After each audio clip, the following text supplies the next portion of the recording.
कैसे हो सभी? ठीक हो?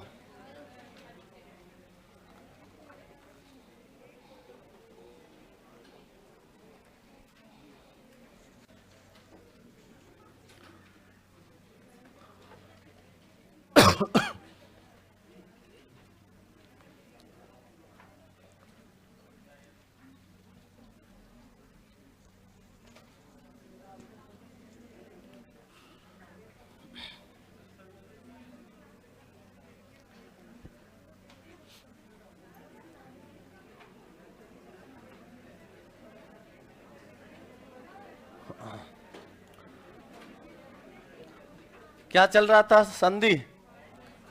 और संधि में दर्द दिलों के कम हो जाते अगर आप रीट के पेपर से पहले मिल जाते।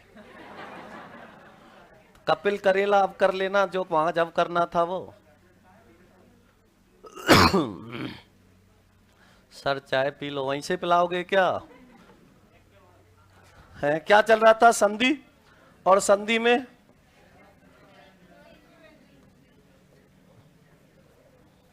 जसत्व व्यंजन हो गई थी, चरत्व व्यंजन हो गई थी। चल रही क्या है? संसद सदस्य तक करा दिया था। संसद धन सदस्य, संसद सदस्य। तय के बाद में से आया तो दय का तय होगा। तो ये नियम समझ आ गया। चरत्व व्यंजन संधि में क्या होता है? चरत्व सर आज लेट हो गए आप। कोई बात नहीं, तो थोड़ा बहुत लेट भी आना चाहिए ना। इंतजार का फल मीठा होता है। तो चरत्व व्यंजन संधि में आपको बताया था यदि दय के बाद कौन कौन से वर्ण आ जाएं? दय के बाद में कै कै, तै तै, पै पै और सै वर्ण आ जाए तो दय का क्या हो जाता है? ये बात सबके अच्छे से समझ आ गई थी। अब लिखो तीसरा नियम, अनुनासिक व्यंजन संधि। तीसरा नियम किसका है? अनुनासिक व्यंजन संधि का है।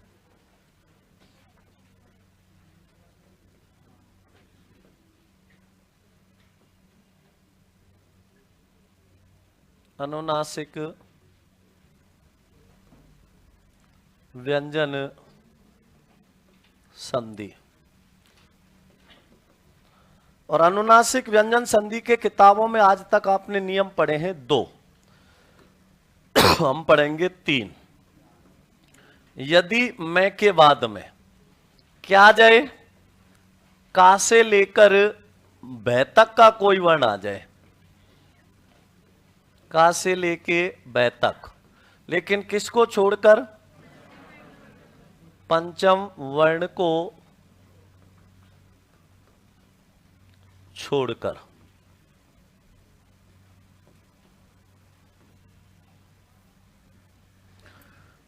यदि मैं के बाद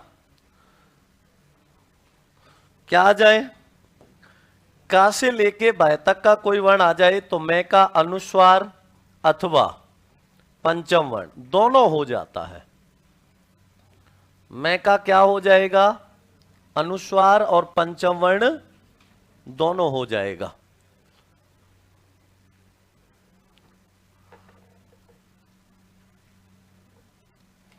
छाप दो।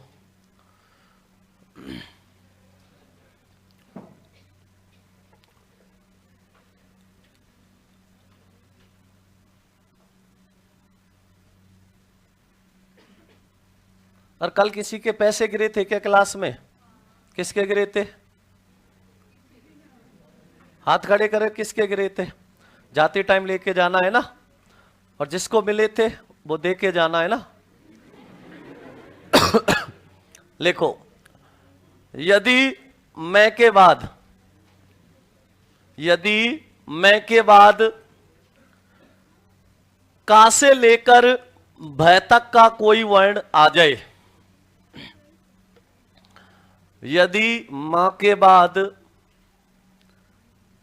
का से लेकर मैं तक, बै तक लिखना। यदि मैं के बाद का से लेकर बै तक का कोई वर्ण आ जाए, कोष्टक में लिखना, लेकिन पंचम वर्ण को छोड़कर, लेकिन पंचम वर्ण को छोड़कर, तो मैं का अनुस्वार और पंचम वर्ण दोनों हो जाता है। मैं का, ये दोबारा बोल रहा हूं यदि मैं के बाद का से लेकर भय तक का कोई वर्ण आ जाए, लिखते टाइम है ना, ध्यान पूरा यही रखा करो, इधर उधर मत भगाया करो उसको, ठीक है ना। स्पीड ज्यादा नहीं है, ध्यान तुम्हारा भटकता है, उसकी वजह से दिक्कत होती है ज्यादा है, ठीक है, बोर्ड ज्यादा हो गई ना तुम्हारी। यदि मैं के बाद का से लेकर बै तक का कोई वर्ण आ जाए, कोष्टक में लिखना, लेकिन पंचम वर्ण को छोड़कर, तो मैं का अनुस्वार और पंचम वर्ण दोनों हो जाता है। लिख दिया। किसको छोड़ के आए? मैं को, मतलब पंचम वर्ण को छोड़ के, तो मैं का अनुस्वार और पंचम वर्ण दोनों हो जाता है। आगे लिखो, पंचम वर्ण बनता तो मैं का ही है, पंचम वर्ण बनता तो मैं का ही है, लेकिन अगले वर्ण के वर्ग का बनता है। पंचम वर्ण बनता तो मैं का ही है, लेकिन अगले वर्ण के वर्ग का बनता है, लेकिन अगले वर्ण के वर्ग का बनता है। लिख दिया। जैसे, अब इसमें लिखो, जैसे मैंने लिखा सम दन कलन,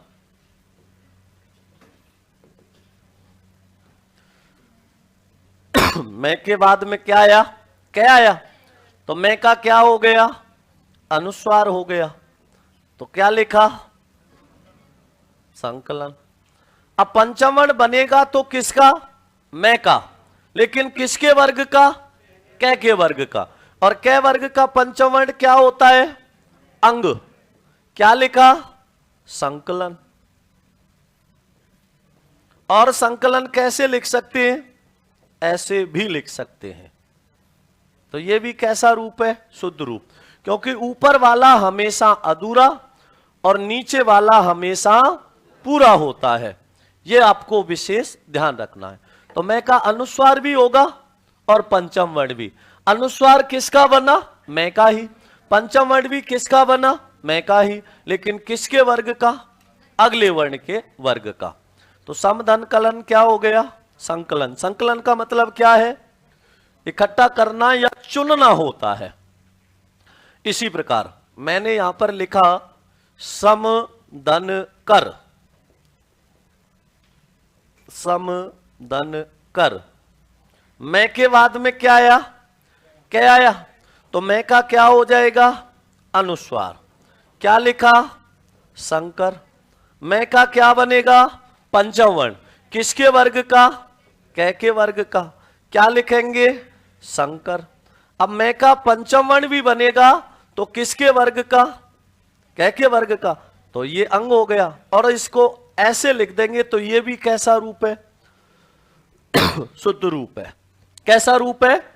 शुद्ध रूप है। तो कैसे भी लिख सकते हो आप, उसको अनुस्वार के साथ लिख सकते हो, पंचम वर्ण बना के लिख सकते हो, पंचम वर्ण के नीचे भी कै को लिख सकते हो। रूप सारे कैसे होंगे? शुद्ध ही होंगे, ठीक है ना। लिखो आगे, अलम धन कार, अलम धन कार। मैं के बाद में क्या आया? क्या आया? तो मैं का क्या हो गया? अनुस्वार। क्या लिखा? अलंकार। मैं का क्या बना? पंचम वर्ण। किसके वर्ग का? कै के वर्ग का, क्या लिखा, अलंकार। और इसको कैसे लिख सकते हैं, नीचे भी लिख सकते हैं, ये भी इसका कैसा रूप होगा, शुद्ध रूप होगा, अलंकार। आया समझ में? संकर का मतलब क्या होता है, मिश्रण। संकर का मतलब होता है मिश्रण, ठीक है ना। तत्क्षण में कौन सी संधि है, तद धन क्षण, ठीक है ना। तद धन क्षण होगा तत्क्षण, क्योंकि 6 कै और सै से बना है। मान लो मैंने लिखा तद धन क्षण, अब ये 6 किससे बन रहा है, तो कै वाला नियम लगेगा नहीं लगेगा, तो तद धन क्षण तत्क्षण हो जाएगा। देखो अलम धनकार, मैं के बाद में कै आया, मैं का अनुस्वार हो गया। मैं के बाद में कै आया तो मैं का पंचमण बनेगा, किसके वर्ग का, कै के वर्ग का। क्या होता है, अंग। अलंकार ऐसे लिख सकते हैं। अब पंचमण बना दिया, ऊपर ऊपर वाला हमेशा अधूरा और नीचे वाला पूरा, तो ऐसे भी लिख सकते, नहीं लिख सकते। इसी प्रकार मैंने लिखा भयम धन कर, क्या लिखा, भयम धन कर, भयम धन कर। अब मैं के बाद में क्या आया, कै, तो मैं का क्या हो जाएगा, अनुस्वार होगा नहीं होगा, तो मैं का अनुस्वार भी बना सकते हैं और क्या बना सकते हैं, पंचम वर्ण भी। तो अनुस्वार बनाया तो क्या लिखा, भयंकर। पंचम वर्ण बनेगा तो किसका, मैं का, लेकिन किसके वर्ग का, कै के वर्ग का। मिला के लिखा तो क्या बना, भयंकर। और इसको कैसे लिख सकते हैं, ऐसे भी लिख सकते हैं, भयंकर। सभी के सभी रूप कैसे हैं, शुद्ध है। अब ऐसे मत कहना सर हम तो ठेका पे जाते हैं तो भयंकर, ठंडी बियर में भयंकर ऐसे लिखा रहता है, तो ये ठेके वाले की गलती है जो तीनों रूप नहीं लिखता। तो भयंकर तीनों ही शुद्ध है। ऐसे लिख दे, चाहे ऐसे लिख दे, चाहे ऐसे लिख दे, सारे के सारे रूप कैसे हैं, शुद्ध हैं। अब ऐसे मत सोचना परीक्षा में तीनों आ जाएं, तो जब तीनों रूप शुद्ध हैं तो तीनों आएंगे क्या, नहीं आएंगे, इसलिए शुद्ध है, छाप दो।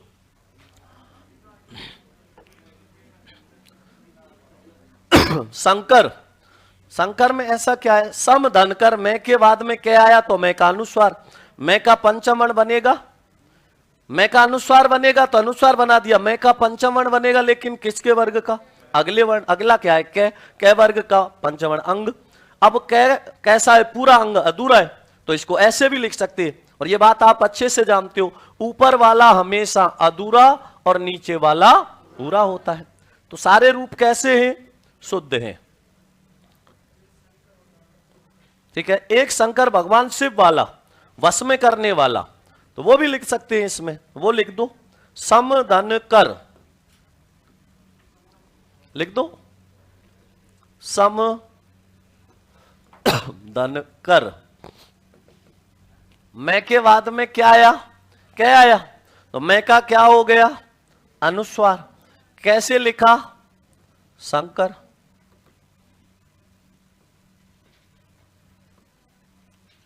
मैं का क्या बनेगा, पंचमण, किसके वर्ग का, कै के वर्ग का।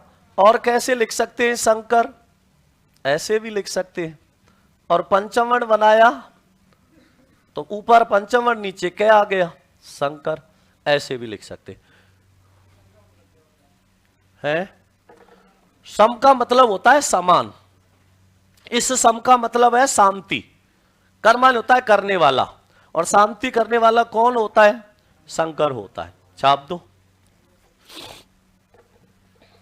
तो मैं का अनुस्वार भी हो रहा है और पंचम वर्ण भी। आगे लिखो, भयम धनकर लिख दिया था, अब लिखो आगे,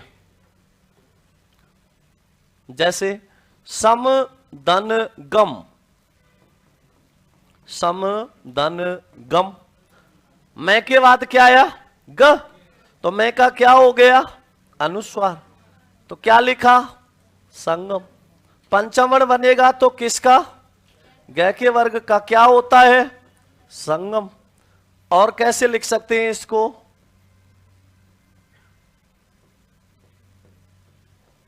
ऐसे भी लिख सकते हैं।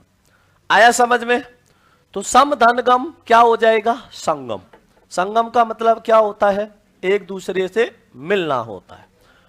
ऐसे लिख दो, गम धन गा है, गम धन गा, मैं के बाद क्या आया? गया। मैं का क्या हो गया? अनुस्वार। मैं का बनेगा पंचम वर्ण, किसके वर्ग का? गय के वर्ग का। क्या होता है? अंग। क्या लिख दिया? गंगा। और इसको कैसे लिख सकते हैं? ऐसे भी लिख सकते हैं। तो सारे के सारे रूप कैसे हैं? शुद्ध हैं।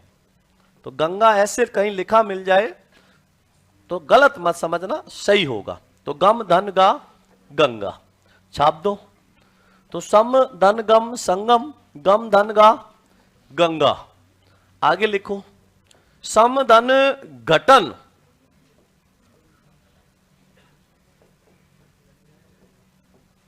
सम धन घटन। मैं का क्या बना? अनुस्वार। क्या लिखा? संगठन। मैं का क्या बनेगा? पंचम वर्ण, किसके वर्ग का? अगले वर्ग का। क्या लिखा? संगठन।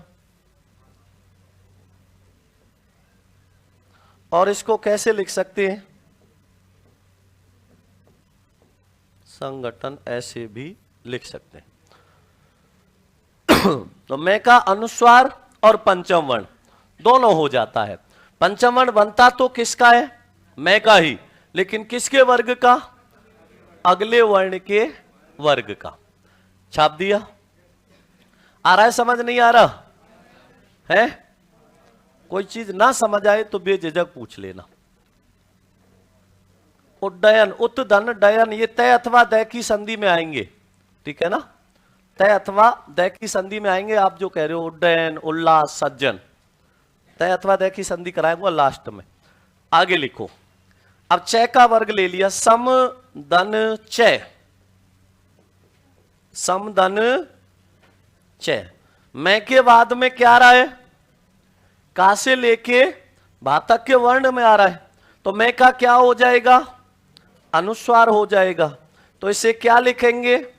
संचय। ऐसे लिखेंगे। अब पंचमण बनेगा किसका? मैं का। किसके वर्ग का? चय के वर्ग का। और चय वर्ग का पंचमण क्या होता है? या। अरे भैंस की तरह नहीं रोकना है, या होता है या। तो सम धन चय क्या होगा? संचय। क्या करता है? संचय का मतलब होता है इकट्ठा करना। क्या करना? इकट्ठा करना। तो सम धन चय संचय। आगे लिखो, सम धन चित,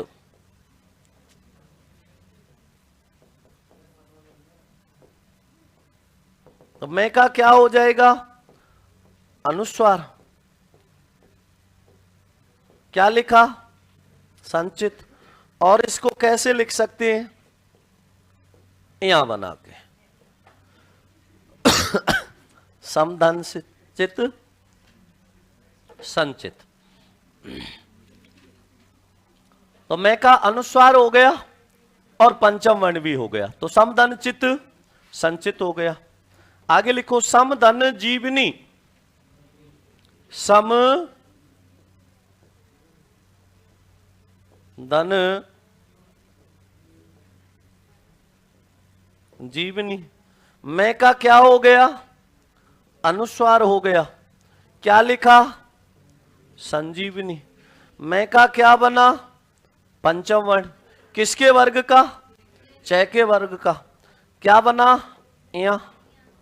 क्या लिखा? संजीवनी। दोनों ही रूप कैसे? शुद्ध हैं। जंगल में क्या होगा? जंगल में नहीं होगा, हर जगह अनुस्वार घुसेड़ते हो क्या? सब जगह संधि नहीं होती है, कुछ मूल शब्द भी होते हैं। जंगल में कुछ नहीं है, मूल शब्द है। जम धन गल थोड़ी होगा, दोनों शब्दों का अर्थ भी तो होना चाहिए। जैसे संजीवनी में दोनों का अर्थ है कि नहीं है? सम्मान है, समान। जीवनी मतलब जीवन के, जो जीवन के ही समान हो वो क्या है? संजीवनी है। एक तरह से वो खुद ही क्या हो? जीवन हो, संजीवनी। आगे लिखो, सम धन जय,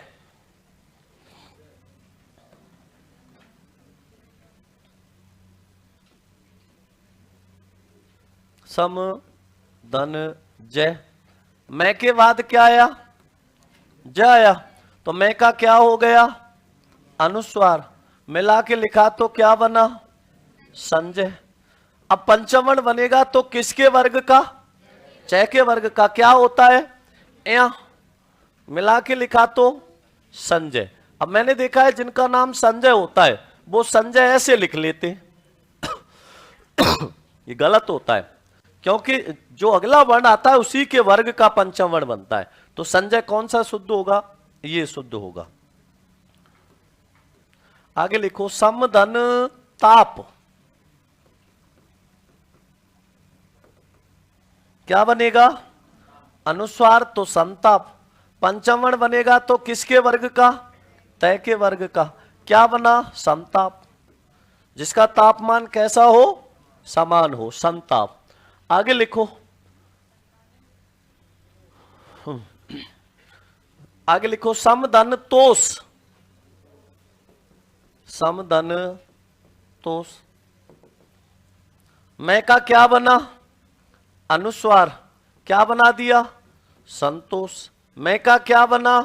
पंचम वर्ण। किसके वर्ग का? तय के वर्ग का। क्या बना दिया? संतोष। सम धन देह।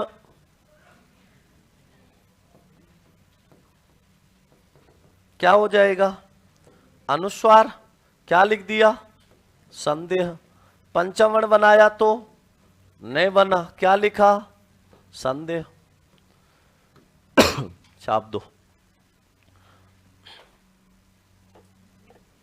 संजय का मतलब क्या होता है? संजय का मतलब होता है जीत के समान ही है जो। किसके? जीत के समान। तो सम धन जय संजय हो जाएगा। आगे लिखो सम धन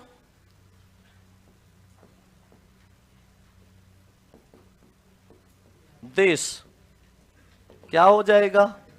संदेश।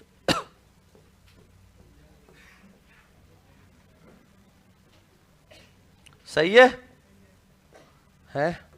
और कैसे लिख सकते हैं इसको? संदेश। और सम धन धारण।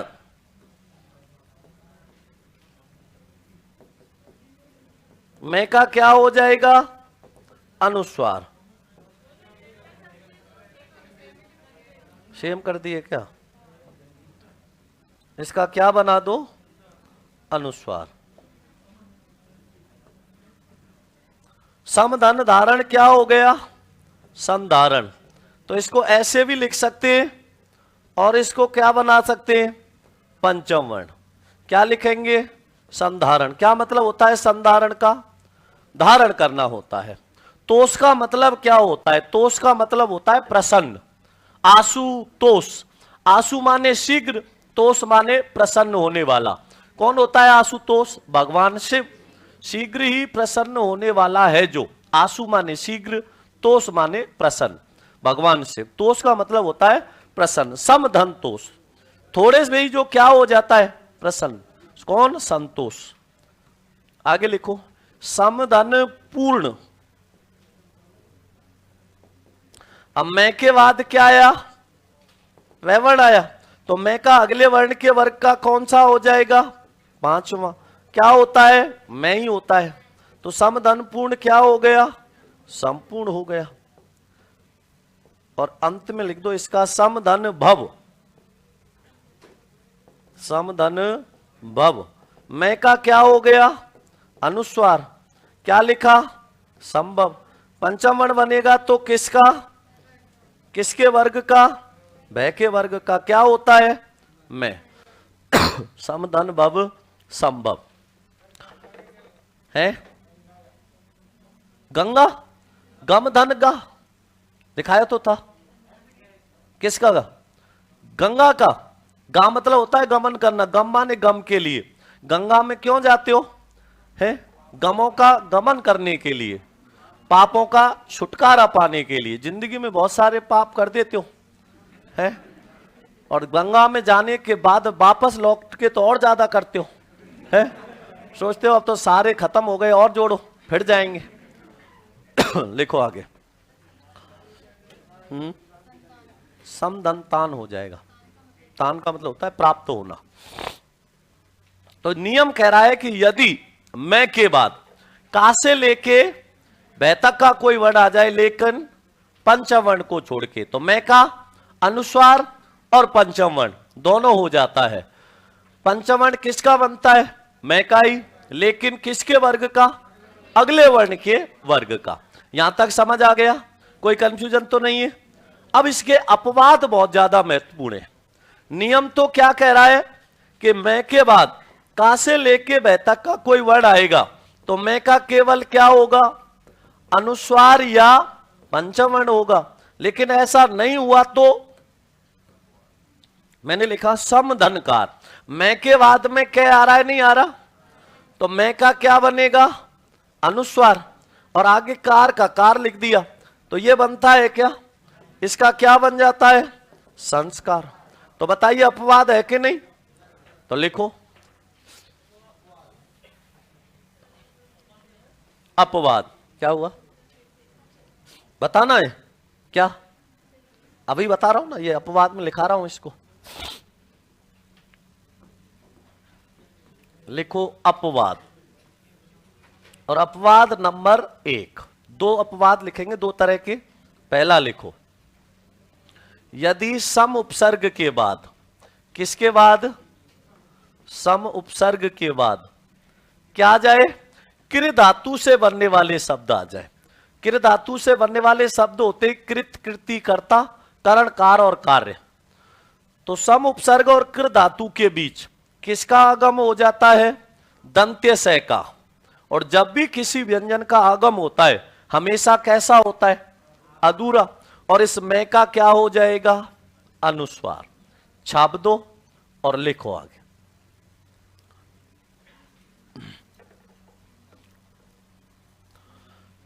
एक तो ये, और इसके बाद एक और अपवाद आएगा, सबसे ज्यादा महत्वपूर्ण है क्योंकि परीक्षा में वहां से ज्यादा प्रश्न पूछा जाता है, इसलिए उसको बहुत ध्यान से समझना। छाप लो पहले इसको। छाप दिया?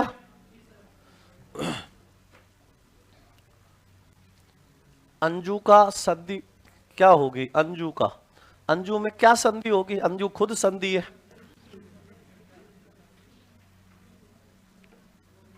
लिखो यदि है, क्या हुआ? तो अभी मैं बोलूंगा ना, ये छाप दिया। अब लिखो यदि यदि सम उपसर्ग के बाद, यदि सम उपसर्ग के बाद कृ धातु से बनने वाले शब्द आ जाएं तो, यदि सम उपसर्ग के बाद कृ धातु से बनने वाले शब्द आ जाए तो सम उपसर्ग और, यदि सम उपसर्ग के बाद कृ धातु से बनने वाले शब्द आ जाएं तो सम उपसर्ग और कृ धातु के बीच दंत्य स का आगम हो जाता है। दंत्य स का आगम हो जाता है। यदि सम उपसर्ग के बाद कृ धातु से बनने वाले शब्द आ जाएं तो सम उपसर्ग और कृ धातु के बीच दंत्य स का आगम हो जाता है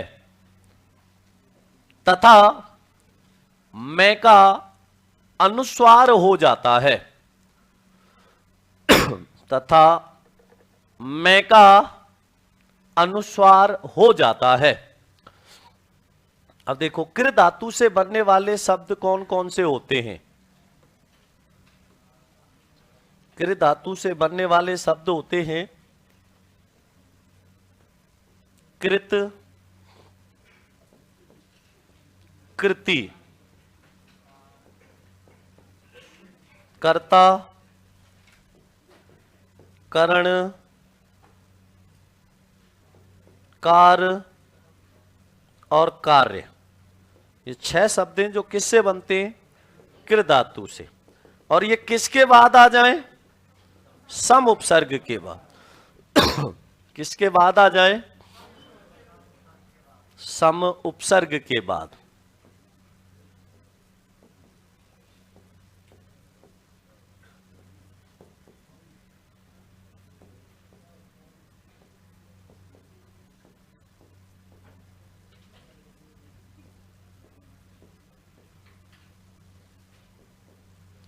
तो सम उपसर्ग और कृ धातु के बीच किसका आगम हो जाएगा? दंत्य स का, और मैं का क्या हो जाएगा? अनुस्वार। तो समदनकृत संस्कृत, समदनकृति संस्कृति, समदनकर्ता संस्कर्ता, समदनकरण संस्करण,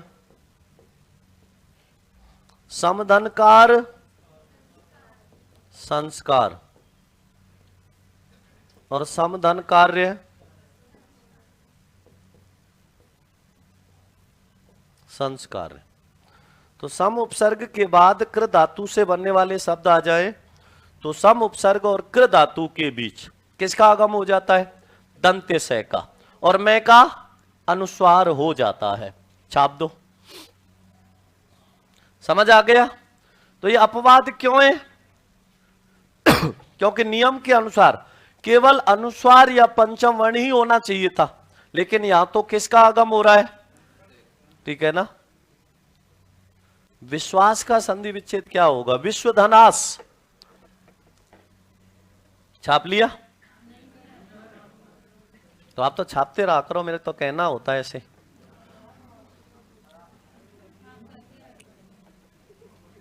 दूसरा लिखना अब, और जो दूसरा अपवाद मैं अब लिखाऊंगा उसको वेरी इंपॉर्टेंट कर देना, परीक्षा की दृष्टि से बहुत ज्यादा महत्वपूर्ण है। वहां से प्रश्न बहुत ज्यादा आते हैं, और वो जब मैं आपको विसर्ग संधि पढ़ाऊंगा तो उसका उदाहरण मैं वहां लिखूंगा, और आप बड़े प्यार से लिखोगे। कोई यूं नहीं कहेगा सर ये तो क्या है, व्यंजन संधि का है। तो इसलिए पहले ही बता दिया, जो इसको बताएगा उसको एक चॉकलेट मिलेगी, वो भी डेयरी मिल्क की, 10 रुपए वाले, है ना? तो ध्यान रखना, क्योंकि आज तक तो खिलाई नहीं किसी को, तो अब खिलानी भी नहीं पड़ेगी, क्योंकि ध्यान ही नहीं रहेगा। नियम बिल्कुल मिलता जुलता है इस वजह से। ठीक है ना? छाप दिया? अब लिखो दूसरा नियम क्या है। कहां जा रहा हूं मैं? यही हूं, छापते रहो तुम। परि उपसर्ग के बाद, परि उपसर्ग के बाद क्या आ जाए? कृ धातु से बनने वाले शब्द आ जाए। परि उपसर्ग के बाद क्या आ जाए?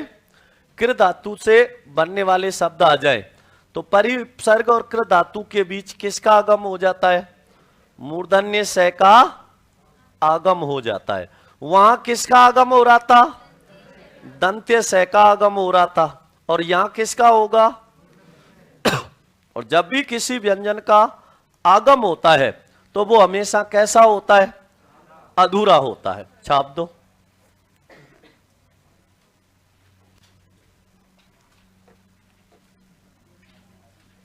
सर चॉकलेट तो लड़कियां खाती, हम तो ठंडी बियर लेंगे, है?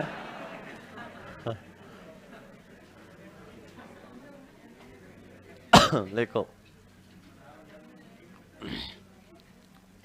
छाप दिया? यदि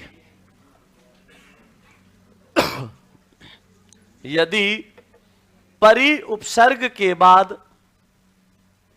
यदि परि उपसर्ग के बाद कृ धातु से बनने वाले शब्द आ जाएं तो, यदि परि उपसर्ग के बाद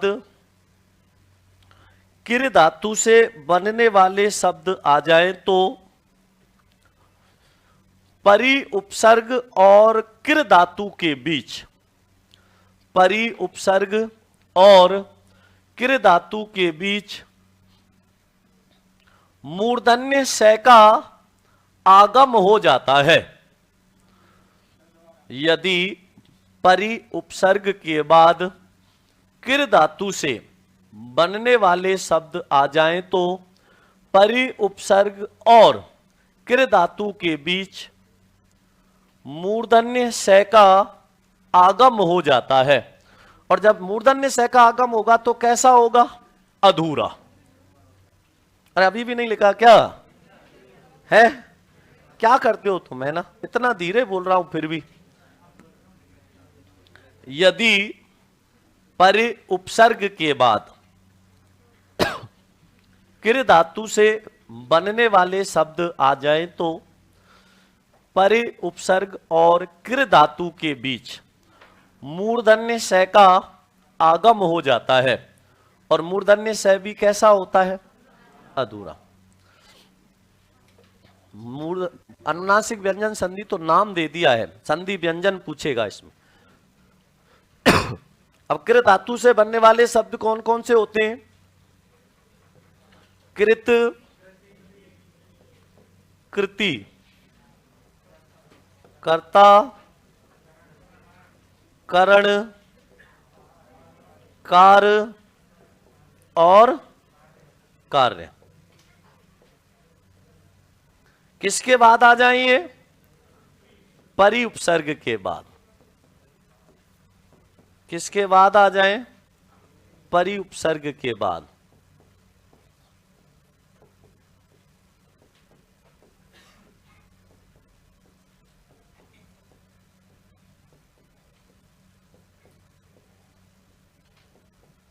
तो क्या होगा?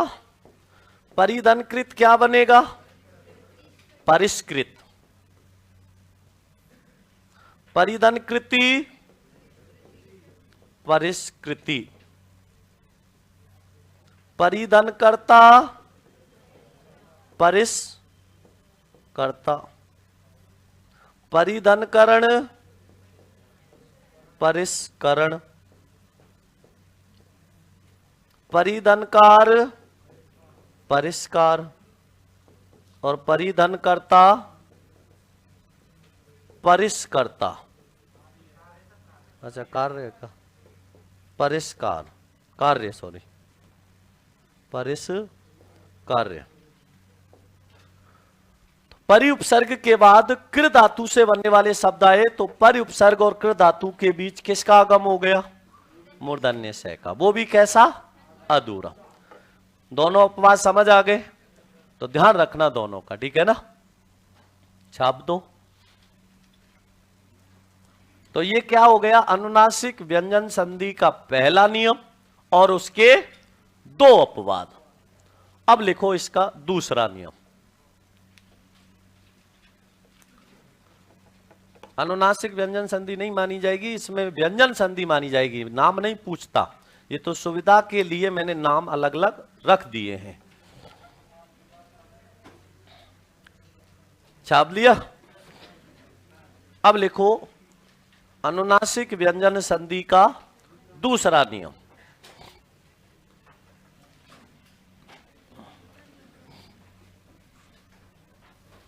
अनुनासिक व्यंजन संधि का दूसरा नियम। पहला नियम था, उसके दो अपवाद थे। अब अनुनासिक व्यंजन संधि का दूसरा नियम, यदि मैं के बाद क्या आ जाए? कोई पंचम वर्ण आ जाए। मैं के बाद में क्या आ जाए? कोई पंचम वर्ण आ जाए। पंचम वर्ण भी कौन से आएंगे? मैं और न से ही शब्द बनते, बाकी से तो बनते ही नहीं। तो मैं का क्या हो जाता है? मैं का अगले वर्ण जैसा ही रूप हो जाता है। मैं का अगले वर्ण जैसा ही रूप हो जाता है। छाप दो।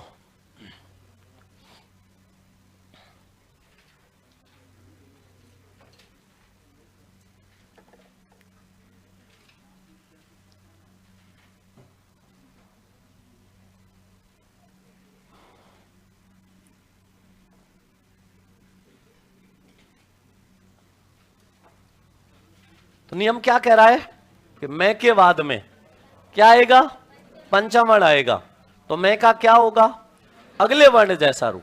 अगर मैं के बाद में मैं आ रहा है तो मैं का मैं हो जाएगा, और मैं के बाद में न आ रहा है तो मैं का न हो जाएगा। लिखो, यदि मैं के बाद, यदि मैं के बाद पंचम वर्ण आ जाए तो,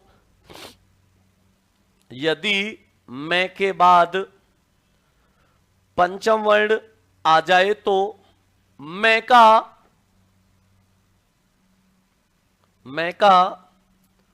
आगे आने वाले वर्ण, यदि मैं के बाद पंचम वर्ण आ जाए तो मैं का आगे आने वाले वर्ण, कोष्टक में लिख देना मैं अथवा ने, जैसा ही रूप हो जाता है।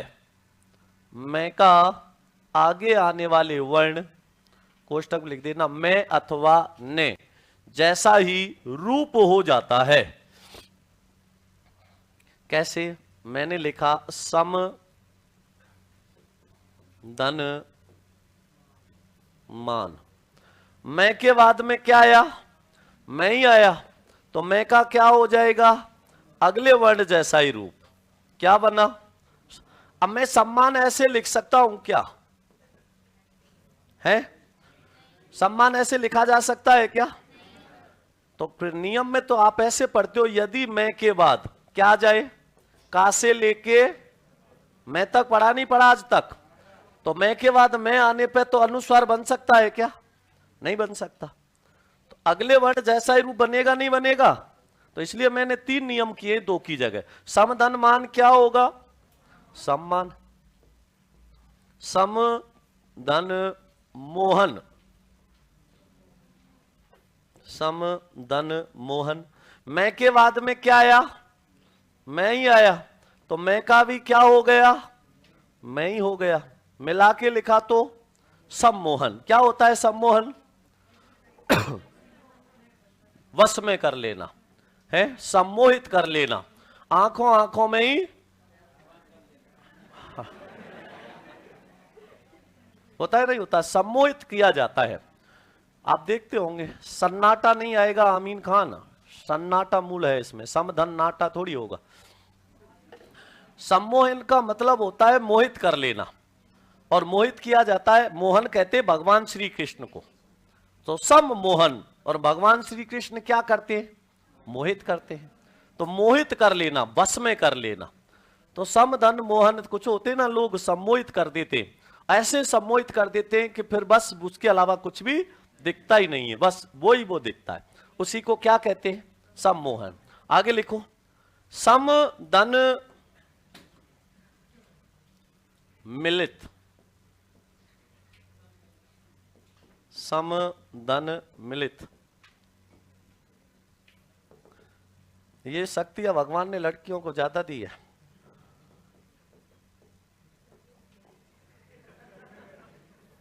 सम धन मिलित क्या बनेगा, सम्मिलित। मोहिनी रूप में, बिल्कुल रवीना तुम तो नहीं आई मोहिनी रूप में। तो मैं के बाद में मैं आया, तो मैं का भी क्या हो गया, मैं ही हो गया। तो सम धन मिलित, सम्मिलित। सम धन निकट, सम धन निकट। मैं के बाद में क्या आया, न आया, तो मैं का भी क्या हो जाता है, न हो जाता है। मिला के लिखा तो सन्निकट, जो कहां स्थित हो है, पास में स्थित। निकट माने होता है पास, समधन निकट, सन्निकट, पास में स्थित। आगे लिखो, सम धन निहित, वही सेम अर्थ होगा, सम धन निहित। अब मैं के बाद में क्या आया, न आया, तो मैं का क्या बना, नहीं बनेगा, नहीं बनेगा, क्या लिखा, सन्निहित।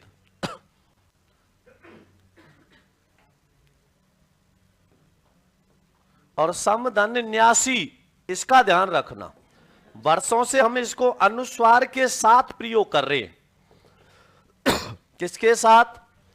लेकिन ध्यान रखना, परीक्षा में इसको पूछ ले तो क्या करोगे? सन्यासी का शुद्ध रूप, ये वाला, इसका ध्यान रखना, बहुत महत्वपूर्ण है। लेकिन हम आज तक सन्यासी मैं का अनुस्वार बना के पढ़ते आए हैं, लेकिन क्या बनाना है?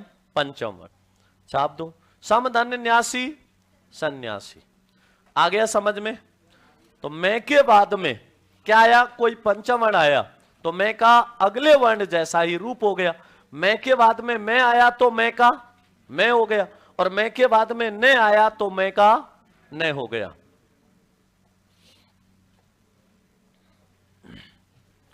आगे लिखो तीसरा नियम।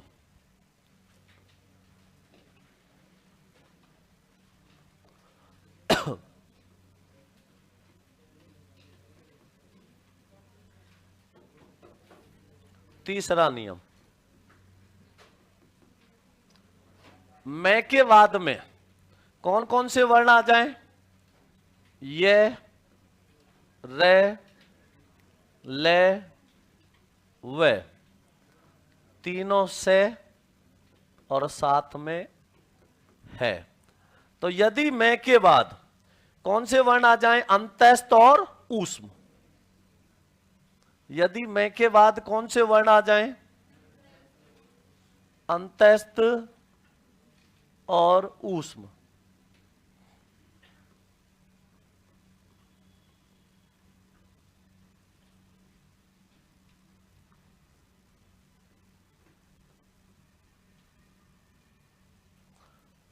तो मैं का क्या होगा? अनुस्वार, केवल अनुस्वार ही होगा। क्या होगा? केवल अनुस्वार ही होगा। तो मैं के बाद में अगर कौन से वर्ण आ जाए? आशीर्वाद में कौन सी संधि है? विसर्ग संधि है, आशी है, धनवाद, आशीर्वाद। सन्निहित का अर्थ भी पास में स्थित होता है। तो कौन कौन से वर्ण आ जाए मैं के बाद? अंत्यस्थ और ऊष्म वर्ण। तो मैं का क्या हो जाएगा? अनुस्वार ही होगा। देखो हमने 3 नियम पढ़ रहे हैं। पहले नियम ने क्या कहा? यदि मैं के बाद का से लेके भ तक का कोई वर्ण आ जाए, किसको छोड़कर? पंचम वर्ण को, तो मैं का केवल क्या, मैं का क्या हो जाता है? अनुस्वार और पंचम वर्ण दोनों।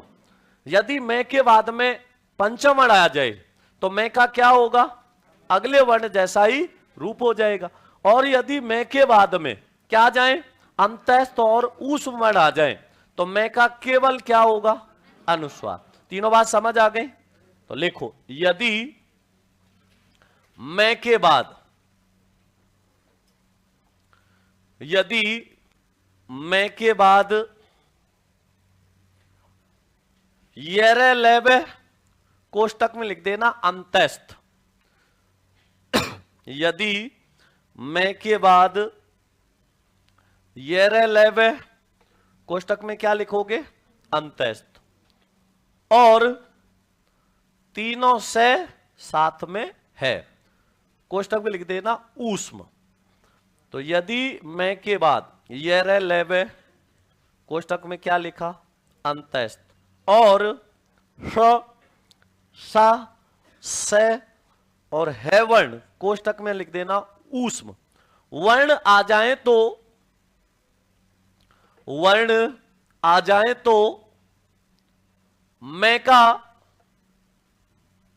केवल अनुस्वार ही होता है। मैं का केवल अनुस्वार ही होता है। कैसे? तो कुछ उदाहरण लिख दो इनके। जैसे सम धन यम, सम धन यम, मैं के बाद में क्या आया? ये आया। मैं का क्या हो गया? अनुस्वार। मिला के लिखा तो संयम। तो केवल क्या बना? अनुस्वार ही बना। पंचम वर्ण में और न से ही शब्द बनते, इसलिए यही आएंगे।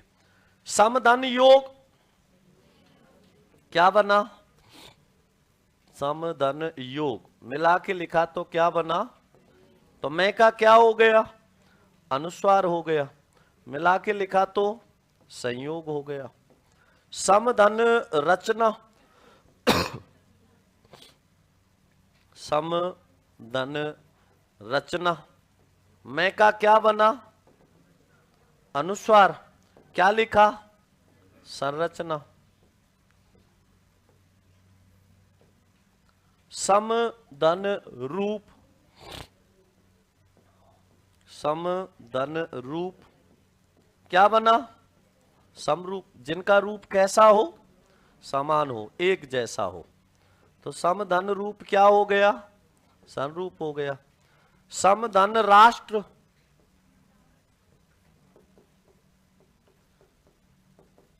क्या लिखेंगे? समराष्ट्र लिखेंगे। तो केवल अनुस्वार हो रहा है, नहीं हो रहा? सम धन लाप, लाप माने होता है उच्चारण। लाप माने क्या होता है? उच्चारण होता है। और समधन लाप को जब मिला के लिखा तो क्या बना? संलाप। संलाप का मतलब होता है एक साथ उच्चारण। किसी चीज को अगर आप एक साथ बोल रहे हो तो वो क्या कहलाएगा? संलाप कहलाएगा, एक साथ उच्चरित कहलाएगा। तो लिखो समधन लाप संलाप। छाप दिए सभी? आगे लिखो।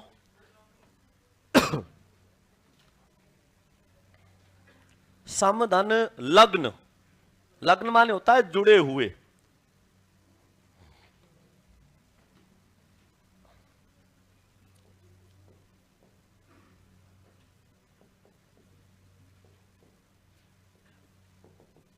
मैं का क्या बना? अनुस्वार। मिला के लिखा तो संलग्न। संलग्न मतलब एक दूसरे से लगे हुए या जुड़े हुए। समधन लिखित,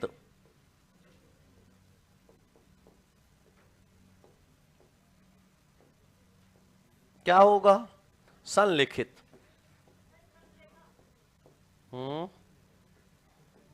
कहां है संरेखा?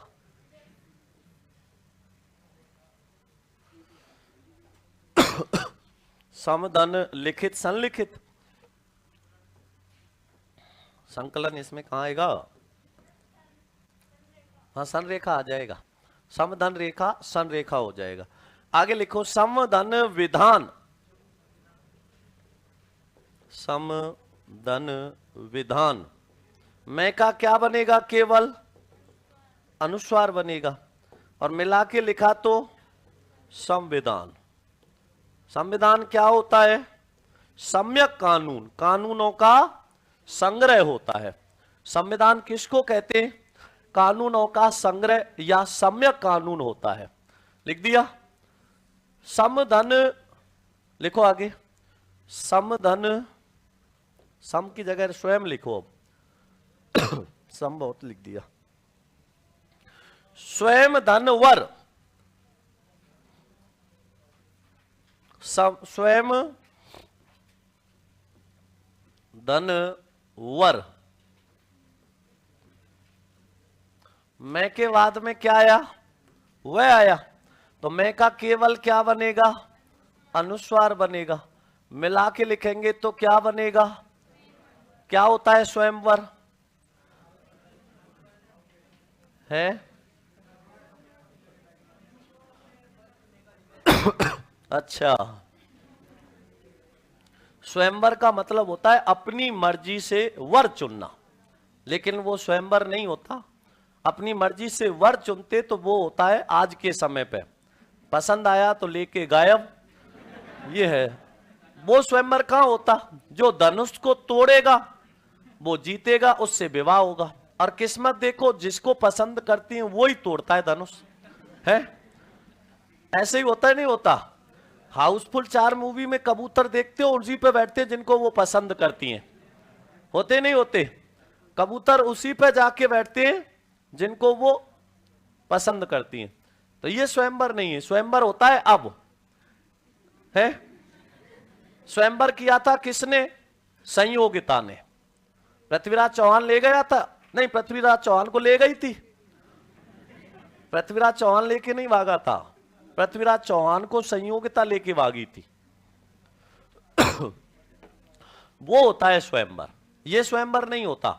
ये तो क्या होता है, जो शक्तिशाली होता है वो धनुष को तोड़ देता है और उससे उसकी क्या हो जाती है, शादी हो जाती है, विवाह हो जाता है, ठीक है ना। हाँ, रुक्मिणी ने। तो स्वयं धनवर क्या हो गया, स्वयंवर हो गया। आगे लिखो, सम धन से क्या होगा, मैं का केवल अनुस्वार होगा, और समधन से क्या हो गया, संशय। कहते ना मुझे इसमें क्या हो रहा है, संशय हो रहा है, तो समधन से संशय। आगे लिखो,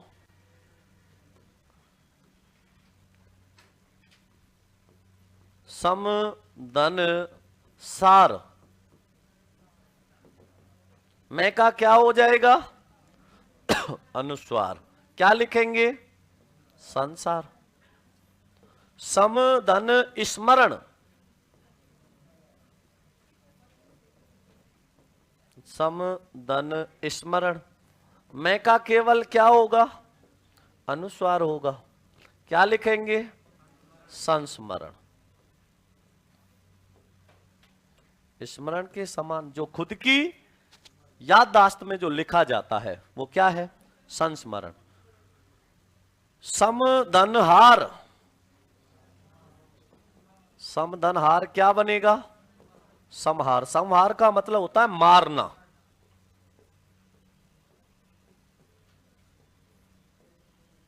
और समधनहृत, समहृत प्राप्त करना।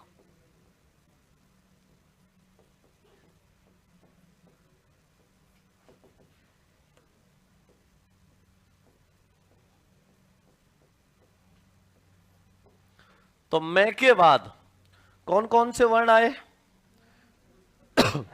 ये रे लेवे तीनों से और है। मैं का केवल क्या हुआ, अनुस्वार हुआ। तीनों बात समझ आ गई, कोई कंफ्यूजन तो नहीं है, क्लियर है। अब लिखो चौथा नियम।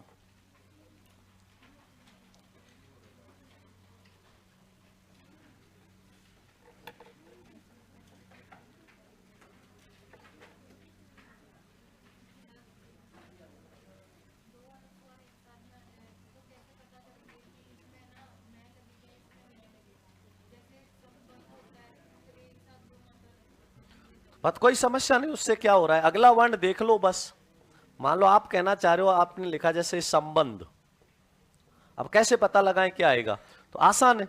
इसके आगे का ब है और इसके आगे का द है। इसके आगे का ब है, इसका मतलब ब के वर्ग का पांचवा वर्ण बनेगा मैं।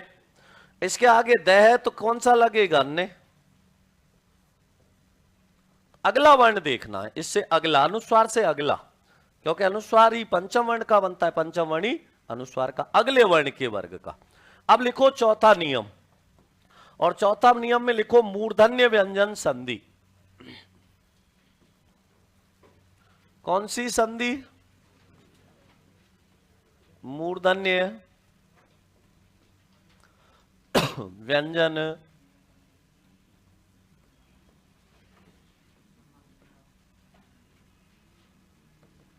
संधि। और मूर्धन्य व्यंजन संधि के दो नियम होते हैं, कितने, दो नियम। पहला नियम है, यदि यदि ई या ऊ के बाद, यदि ई या ऊ के बाद कौन कौन से वर्ण आ जाएं, से या थ वर्ण आ जाए, तो दंत से का तो हो जाता है मूर्धन्य से, और इस थ का हो जाता है ठ। पहला नियम लिखो मूर्धन्य व्यंजन संधि का। संगम का क्या होगा बताए तो था, सम धन गम, संगम। तो मैं के बाद में गए आ रहा है, तो मैं का अनुस्वार भी होगा, पंचम वर्ण भी होगा। छाप दिया, छाप लो।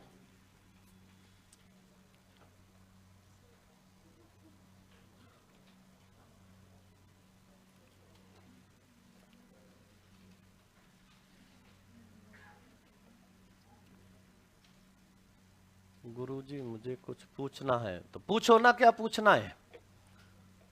ये पूछना है ये ना लिख के जो पूछना है था वही लिखते ना।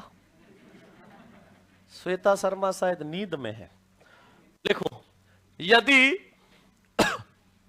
इ या उ के बाद,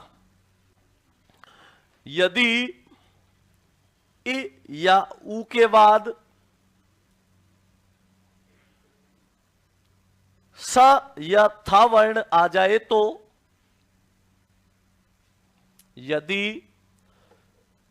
इ या उ के बाद स या था वर्ण आ जाए तो दंत्य स का मूर्धन्य से और थ का ठ हो जाता है। संहार का अर्थ बताए तो था मारना। यदि इ या उ के बाद स या थ वर्ण आ जाए तो दंत्य स का मूर्धन्य से और थ का ठ हो जाता है। च का आगम भी होगा। सर आप कहां से हो? श्वेता शर्मा, सगाई करानी है क्या? है? कहां से हो? लिखो,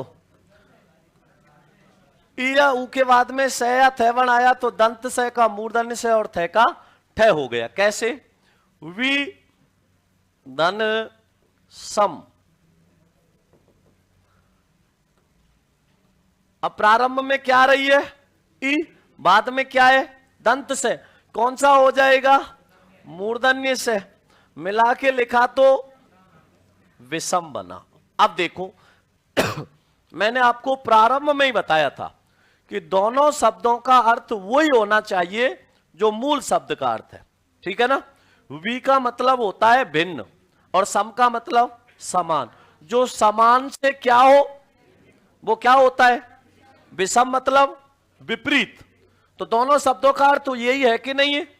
तो विषम का मतलब होता है विपरीत। आगे लिखो, वी धन साध। वी धन साध। प्रारंभ में क्या रही है? ई, बाद में दंत से। कौन सा हो जाएगा? मूर्धन्य से। मिला के लिखा तो क्या होगा? विषाद। विषाद का मतलब क्या होता है? दुख या पीड़ा। सबसे ज्यादा जो विषाद झेला था वो किसने झेला था? है? सबसे बड़ा जो विषाद झेला, दुख पीड़ा झेली, वो किसने झेली थी? उर्मिला ने। सीता ने नहीं झेली। माता सीता ने तो मजे किए थे। हैं?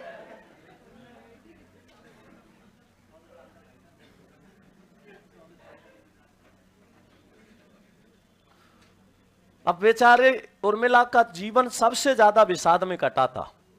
लक्ष्मण जी 14 साल के लिए भगवान श्री राम के साथ चले गए। सीता जी राम के साथ ही थी, कुटियाओं में घूमी। सबसे ज्यादा जो विषाद झेला था वो किसने? उर्मिला ने। इंसान के लिए सबसे बड़ा जो दुख होता है ना, वो उसका अकेलापन होता है। कैसे? जेलों में कोई लट पड़ते हैं क्या? केवल उनको एक कोठरी में अकेला डाल देते हैं। और यही सबसे बड़ा क्या होता है? कष्ट होता है। आपको किसी कमरे में बंद कर दिया जाए और आपको मोबाइल दे दिया जाए लेकिन चार्जर नहीं दिया जाए। केवल क्या दे दिया जाए? मोबाइल। लेकिन चार्जर का स्विच हो, लेकिन चार्जर नहीं हो तुम्हारे पास, और आपको 3-4 दिन के लिए उस कमरे में बंद कर दिया जाए, तो 4 दिन के बाद आप नहीं निकलोगे, कुछ और ही निकलेगा फिर। तो मतलब ये स्थिति हो जाएगी, पागल हो जाओगे बिल्कुल। तो यही स्थिति किसकी हुई थी? उर्मिला की। बेचारी कोप भवन में पड़ी रहती थी। कितना ज्यादा उसने कष्ट झेला था। तो कहते हैं कि विश्व का सबसे बड़ा जो विषाद, दुख, पीड़ा जो झेली वो उर्मिला ने झेली थी। लक्ष्मण जी तो चले गए कहां? वन में। अब वो बेचारी अकेली घर में रहे। अब लक्ष्मण जी तो फिर भी मन लगाते, हिरण हिरनी कुछ भी देख लेते, है? वो बेचारी क्या देखे सिवाय दीवारों के, उसको कुछ दिखता नहीं दिखता। तो असली जो आपने, उर्मिला कौन थी? मयंक इसी दुनिया के हो क्या तुम? है लक्ष्मण की पत्नी नहीं थी क्या? उर्मिला तो कामिनी कह रही है, मेरी मम्मी का नाम है? पापा साथी तो रहते होंगे है? विदन साध क्या बना? विषाद। विषाद का मतलब होता है दुख या पीड़ा। आगे लिखो, सुदन समा। प्रथम शब्द का अंतिम स्वर क्या है? ऊ। बाद में कौन सा से? दंत्य से। क्या हो गया? मूर्धन्य से। मिला के लिखा तो सुषमा। तो जो समा कैसा हो? अच्छा हो। जो पल कैसा हो? अच्छा हो। उसको क्या कहते हैं? सुषमा। छाप दो। आगे लिखो, अनुधन संगी।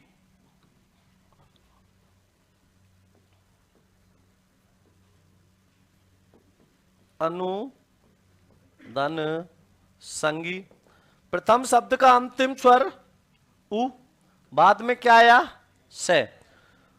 दंत से का मूर्धन्य से। मिला के लिखा तो अनुसंगी।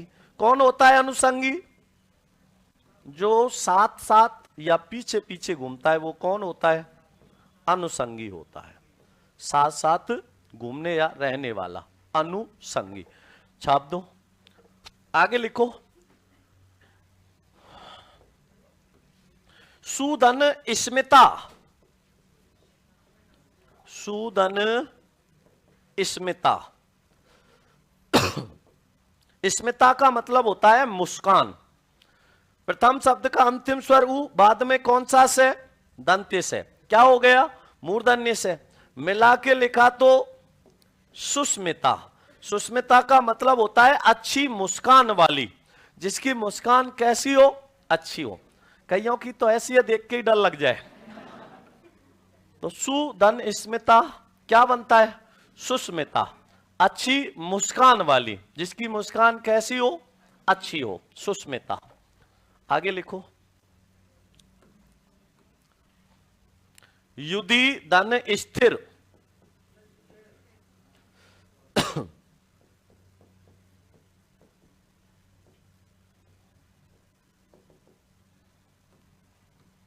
अब यहां पर शब्द में अंत में क्या आ रहा है? लघुई।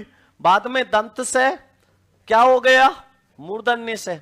और थ का ठ हो गया। मिला के लिखा तो क्या बना? युधिष्ठिर। युद्ध में स्थिर रहने वाला।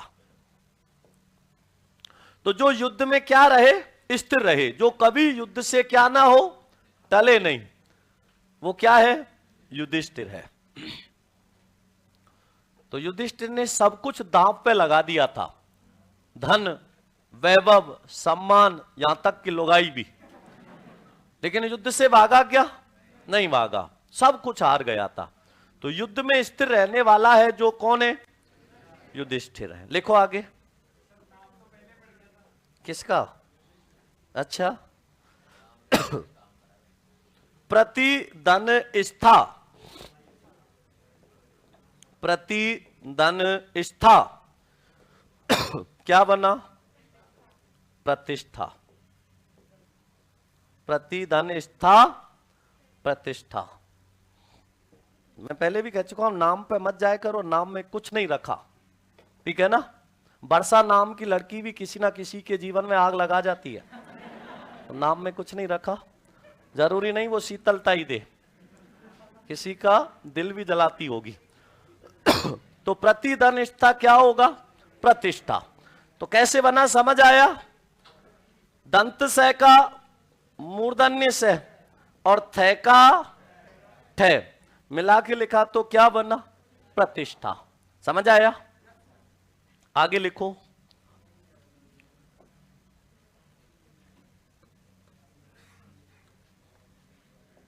प्रतिधन स्थान। प्रतिधन स्थान। प्रथम शब्द का अंतिम स्वर लघुई। दंत से का मूर्धन्य से और थे का ठे मिला के लिखा तो प्रतिष्ठान। कैसे बना समझ आया? छाप दो। प्रतिधन स्थान प्रतिष्ठान। आगे लिखो अनुधन स्थान।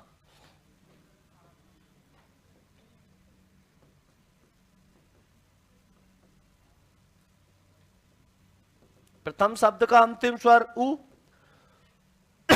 से का क्या हो गया? मूर्धन्य से। से अधूरा है तो ये भी अधूरा हो गया। और थे का ठे हो गया। मिला के लिखा तो क्या बना? अनुष्ठान। तो अनुधन स्थान क्या होगा? अनुष्ठान। आया समझ में?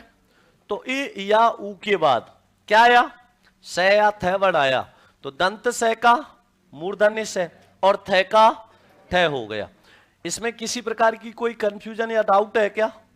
सबको क्लियर है? तो अपवाद लिखो। अब अपवाद।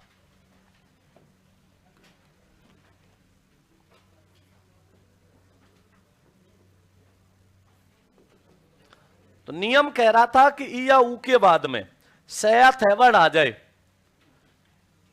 तो दंत से का मूर्धन्य से और थे का ठे। लेकिन मैंने लिखा वी धन सर्ग। प्रथम शब्द का अंतिम स्वर ई, बाद में क्या रहा है? दंत से। क्या होना चाहिए था? मूर्धन्य से। लेकिन हुआ क्या? नहीं। क्या बना? विसर्ग। बदला क्या? होना चाहिए था लेकिन नहीं हुआ बदलाव। तो क्या हो गया? अपवाद। संयोग नहीं कहेंगे, क्या होगा? अपवाद होगा। तो वि धन सर्ग विसर्ग। अनु धन सार क्या बना? ऊ के बाद में से आ रहा है। क्या होना चाहिए था? मूर्धन्य से। लेकिन हुआ क्या? नहीं हुआ। क्या होगा? अपवाद। तो अनुधन सार क्या हुआ? अनुसार। वि धन स्थापित। वि धन स्थापित। प्रथम शब्द का अंतिम स्वर ई, बाद में से और थे। दंत से का मूर्धन्य से होना चाहिए और थे का ठे। लेकिन होता है क्या? नहीं। क्या हो जाता है? विस्थापित।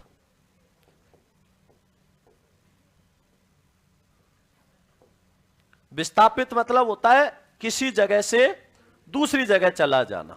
विस्थापित। वि धन स्मरण। स्मरण का मतलब क्या होता है? याद होता है, नहीं होता? और विस्मरण का मतलब बुला देना। तो दंत से का मूर्धन्य से होना चाहिए था, लेकिन हुआ क्या? अपवाद हुआ, नहीं हुआ। पुष्पेंद्र में संधि क्या होगी? पुष्प धन इंद्र। पुष्पेंद्र हो जाएगा, फूलों का राजा। कौन है? कमल होता है, नहीं होता?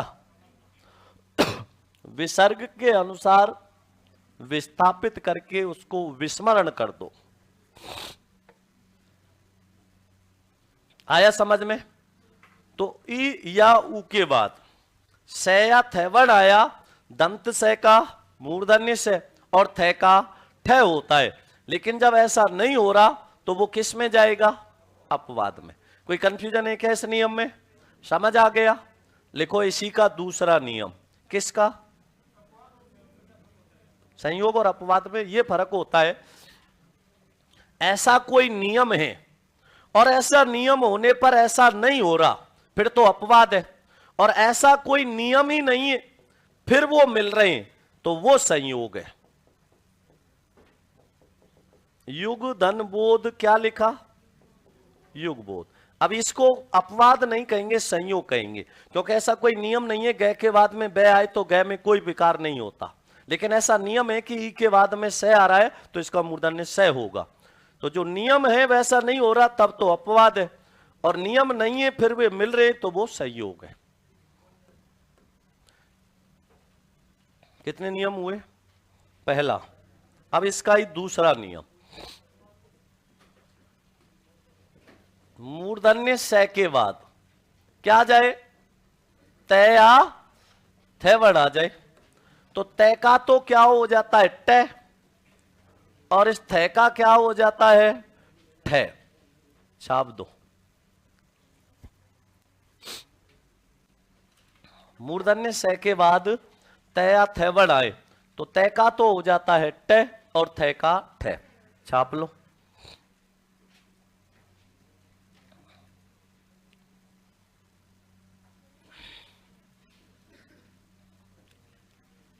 भूपेंद्र में कौन सी संधि होगी? भूप धन इंद्र, गुण स्वर संधि होगी।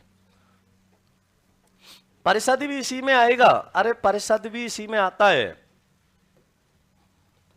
अब सारे उदाहरण एक साथ थोड़ी लिख जाएंगे, महत्वपूर्ण महत्वपूर्ण लिखा दिए मैंने।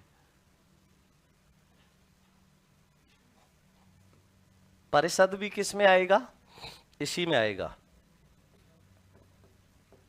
परिधन सद। अब ई के बाद में से आ रहा है, नहीं आ रहा? तो दंत से का मूर्धन्य से मिला के लिखा तो परिषद हो गया।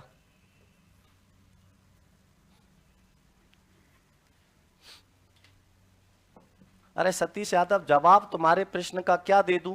थोड़ा सा दिमाग तो लगाया करो। ये लिख ही दिया, जवाब क्या दूं? विधन स्थापित, विस्थापित अपवाद में आएगा, विस्थापित होता ही नहीं। इसके बाद भी पूछ रहे हो, लिखाने के बाद भी। चौधरी में कौन सी संधि होगी? कोई संधि नहीं होगी। चौधरी में चार धन धरी है, कोई नहीं होगी चौधरी में। छाप दिया। अब लिखो मूर्धन्य से के बाद कौन कौन से वर्ण आ जाएं?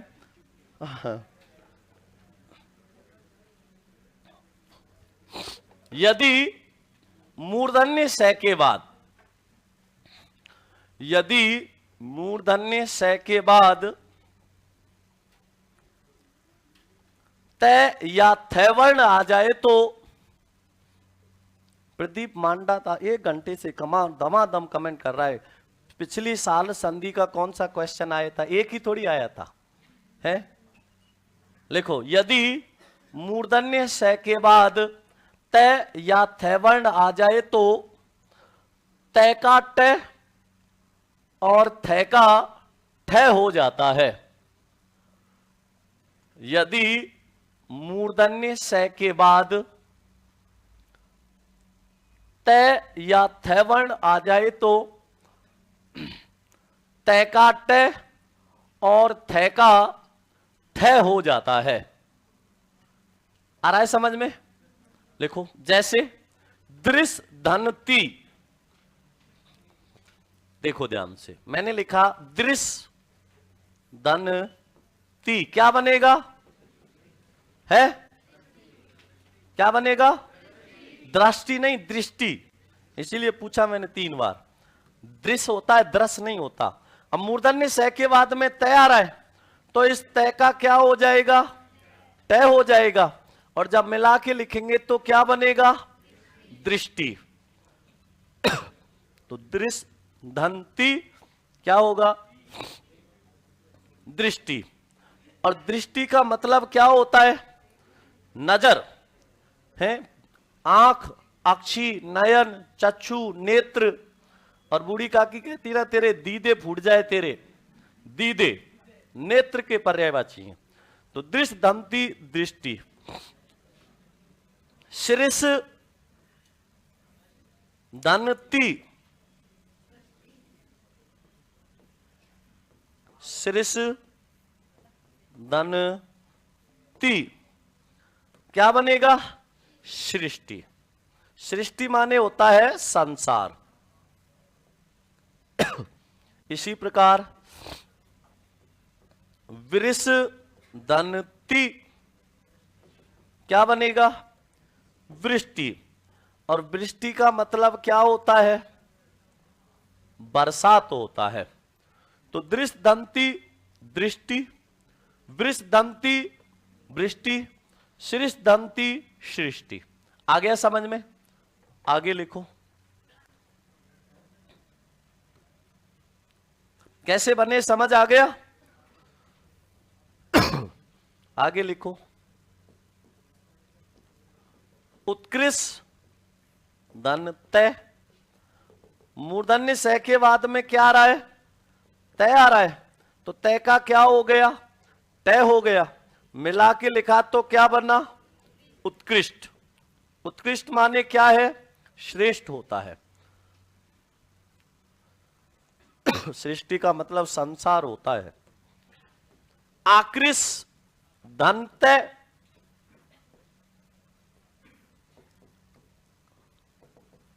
मूर्धन्य स के बाद में क्या आया? तय आया। तो तय का क्या हो गया? तय हो गया।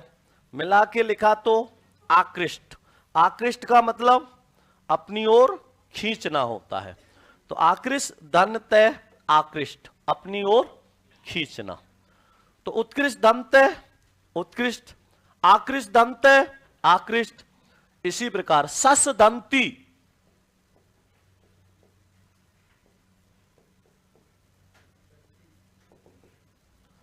तो तय का क्या हो जाएगा? तय हो जाएगा। मिला के लिखा तो षष्ठी। षष्ठी का मतलब 60 होता है या 6? 60 होता है, 6। षष्ठी का मतलब होता है 60 और षष्ठ का मतलब होता है 6। सस धन थ, थ का क्या हो जाएगा? ठ हो जाएगा। जब मिला के लिखेंगे तो क्या बनेगा? षष्ठ।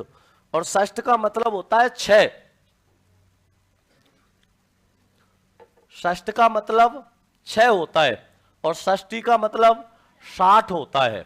ध्यान रखना इसका। छाप दिया। तो मूर्धन्य व्यंजन संधि के 2 नियम लिखे। दोनों नियमों में कोई कंफ्यूजन है क्या? सबको समझ आ गया? तो क्या कह रहा है नियम? पहला नियम कह रहा था यदि ई या ऊ के बाद कौन कौन से वर्ण आ जाएं? स या थ। तो दंत स का मूर्धन्य स और थ का ठ हो जाता है। दूसरा है मूर्धन्य स के बाद त या थ आ जाए तो त का ट और थ का ठ हो जाता है। उत्कर्ष में कौन सी संधि होगी? उत्कर्ष में व्यंजन संधि होगी। आपको बताया था ना, उद धन कर्ष। अब द के बाद में क्या आएगा? तो द का तय हो जाएगा। चरत्व व्यंजन हुई नहीं हुई? 5वीं लिखो, च आगम संधि।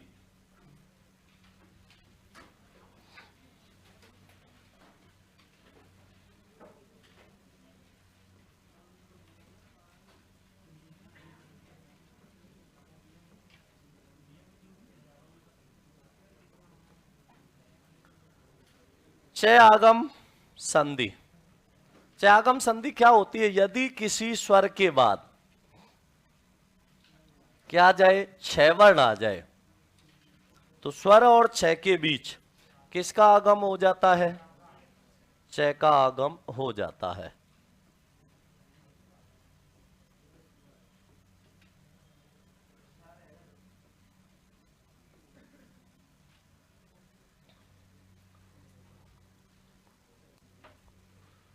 च आगम संधि।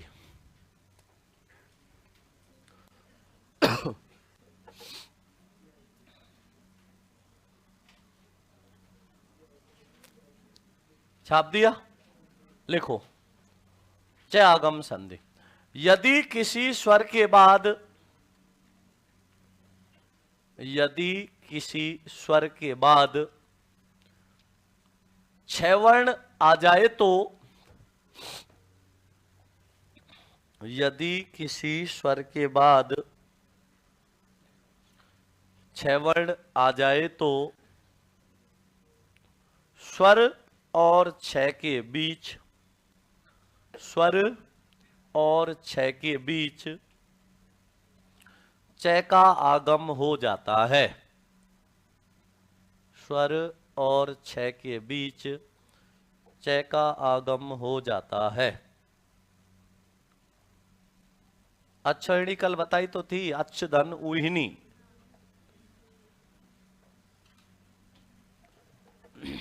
वापस क्या समझाऊं?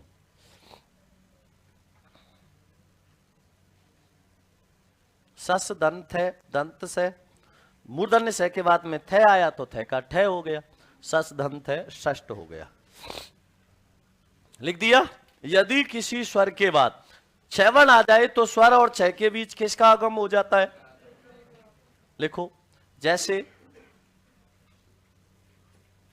आदन छादन। प्रथम ये क्या आ रहा है? स्वर। बाद में क्या आ रहा है? छह वर्ण। दोनों के बीच किसका आगम हुआ? चय का। मिला के लिखा तो क्या बना? आच्छादन। और आच्छादन का मतलब क्या होता है? ढका हुआ होता है, छाया हुआ या ढका हुआ होता है। यदि किसी स्वर के बाद छह वर्ण आ जाए तो स्वर और छह के बीच चय का आगम हो जाता है। बीच में चाय पीने मत भागा करो, ठीक है ना, रुके रहा करो। आ प्लस छादन क्या होगा? आच्छादन, मतलब ढका हुआ। वी धन छेद, स्वर आ रहा है नहीं आ रहा? बाद में छह वर्ण, स्वर और छह के बीच किसका आगम हुआ? चय का। मिला के लिखा तो विच्छेद हुआ। प्रधन छन्न, प्रधन छन्न, छन्न का मतलब क्या है? बिखरा हुआ। आप गरम कोई भी चीज में, गरम तेल में या किसी में आप कोई भी चीज डालते हो तो वो कैसे करती है? छन्न, मतलब फैल जाती है इधर उधर। और उससे पहले का जो रूप होगा तो मतलब उससे फैलने से पहले वो कैसा होगा? इकट्ठा होगा। तो प्रधन छन्न, तो स्वर के बाद में छह वर्ण आ रहा है नहीं आ रहा? किसका आगम हुआ? चय का। मिला के लिखा तो प्रचन्न का मतलब होता है छिपा हुआ। अरे आप कहते हो ना प्रचन्न बेरोजगारी, छिपी हुई बेरोजगारी, कहते हैं ना प्रचन्न बेरोजगारी, छिपी हुई बेरोजगारी। अनुधन छेद, अनुधन छेद। प्रथम शब्द का अंतिम स्वर उ, बाद में क्या आया? छह वर्ण। स्वर और छह के बीच किसका आगम हो गया? चय का। जब मिला के लिखा तो क्या बना? अनुच्छेद। तो यदि किसी स्वर के बाद में छह वर्ण आता है तो स्वर और छह के बीच किसका आगम हो जाता है? चय का। तो अनुधन छेद, अनुच्छेद। आगे लिखो, साला धन छादन। कौन सा साला है ये? घर में साला और दीवार में आला कभी नहीं रखने चाहिए। साली रख लो, कोई समस्या नहीं आएगी। साली कभी भी समस्या नहीं करती, समस्या साला ही करता है। साली तो बेचारी बहुत सपोर्टेबल होती है, हर सुख दुख में साथ देती है।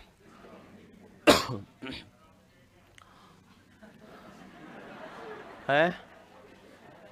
क्या हुआ?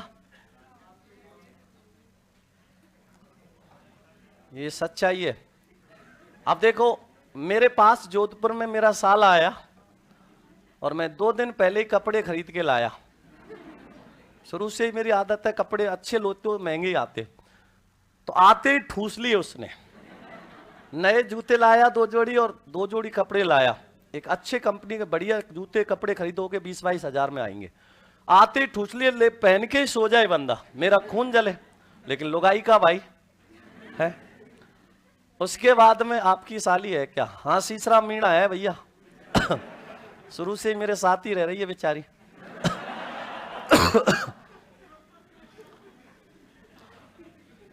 तो आते ठूस लिए। और फिर जब उसके, अब जहां भी मैं जाऊं साथ में ही जाए। अब मान लो मैं उसकी बहन से भी बात करूं तो उसके सामने थोड़ी करूंगा, थोड़ा सा हटके करूंगा। तो आते ही घर सीधे बहन से बताया, आज तो जीजा बड़े हंस हंस के बता रहे जीजी किसी से। आते लड़ाई शुरू है। पिज्जा खाएगा तो 700 वाला ही पसंद आता उसको, 300-350 वाले थे तो उसको मन ही नहीं मानता। लास्ट में जब वो जाने लगा तो लुगाई बोली, ये जा रहा है बच्चा तो इसको कुछ कपड़े वपड़े खरीदवा दो। तो मैं ले गया उसको जोधपुर में घंटा घर पे, जहां सबसे सस्ते कपड़े आते हैं। बंदे को पसंद ही नहीं आए। सरदारपुरा में सी, बी और डी 3 रोड है, मैं उसको बी रोड पे लाऊं ही नहीं, सी और डी पे ही घुमाऊं। वहीं नहीं पसंद आए, उसको पता है कहाँ मिलेंगे बढ़िया और महंगे कपड़े, बोला मुझे नहीं पसंद आ रहे। मैं समझ गया उसकी भावना कि ये वही लेगा और कोई इसको पसंद ही नहीं आएंगे। 20-22 हजार के कपड़े, जैकेट लाया एक बहुत ही प्यारी में, मुझे बहुत पसंद थी, उसको पहन गया। जाने लगा तो अब मैं छोड़ने जा रहा, उसको रेलवे स्टेशन लुगाई बोली बच्चा जा रहा है तो इसको कुछ खर्चे के लिए दे दो, राख खर्च। तो मैंने कहा मैंने उसके 2 बीघे खेत नाम करा दूं है? 1 महीना रहा, 50,000 रुपए का तो वैसे ही खर्चा करा दिया। जा रहा है उसमें 20-22 हजार के कपड़े दिला दिए। उसके बाद कह रही है कि ये जा रहा है छोटा बेचारा, इसको कुछ है राह खर्च दे दो। मैंने 2 बीघा खेत नाम करा दूं इसके, और क्या करूं इससे ज्यादा। साली बेचारी को मैं बी रोड पे लेके जाऊंगा, उसको वहां नहीं पसंद आते, घंटा घर ही जाती है? शाम को घर पहुंचने में थोड़ी बहुत देर लेट हो जाता हूं तो जाते ही बहन को बोलती है जीजा आ रहे, अच्छे से प्यार से खाना खिलाना, कुछ मत कहना है। कितनी सपोर्ट करती है। पिज्जा खिलाने ले जाता हूं तो 150 वाले में खुश होती है, बड़ा महंगा लेती नहीं। महंगे वाले को देख के कहती है ये मुझे अच्छा नहीं लगता है। कितने सपोर्टेबल होती है। और साला कितना क्या होता है, हरामी होता है। तो इसलिए कहते हैं कि दीवार में आला और घर में साला कभी नहीं रखने चाहिए, साली रखो हमेशा सुखी रहोगे। तो साला धन चादन क्या बना, साला छादन, साला से ढका हुआ। आगे लिखो, पितृ धन छाया।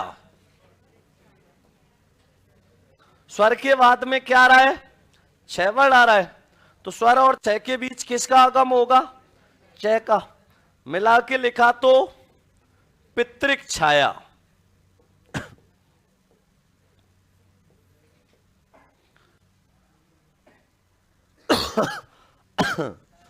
पितृधन छाया, पितृ छाया। तो स्वर के बाद किसका आगम हो गया, छह का। पितृधन छाया, पितृ छाया। और लिखो, हटा दूं,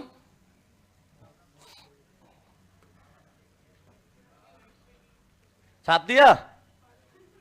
आगे लिखो, तरु धन छाया, तरु धन छाया। स्वर के बाद क्या आ रहा है, छह वर्ण आ रहा है। तो स्वर और छह के बीच किसका आगम होगा, छह का आगम होगा। और तरु धन छाया क्या बनेगा, तरु छाया। तरु छाया मतलब पेड़ की छाया। तो स्वर और छह के बीच छह का आगम हो रहा है, नहीं हो रहा। तरु धन छाया, तरु छाया। आगे लिखो, पितृ छाया लिख दिया क्या, लिख दिया।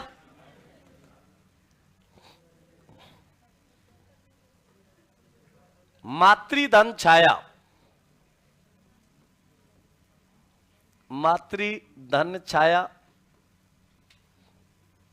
स्वर के बाद क्या आ रहा है, छह वर्ण आ रहा है।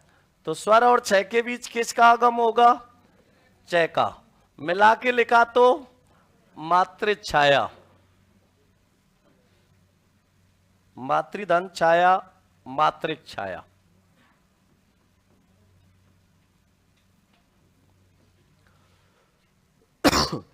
तो स्वर और छह के बीच किसका आगम हो रहा है,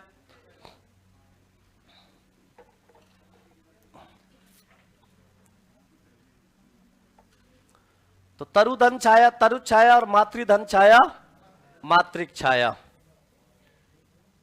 लिख दिया। तो यदि किसी स्वर के बाद क्या आ जाए, छह वर्ण आ जाए, तो स्वर और छह के बीच किसका आगम हो जाता है। आगे लिखो, वृक्ष धन छाया।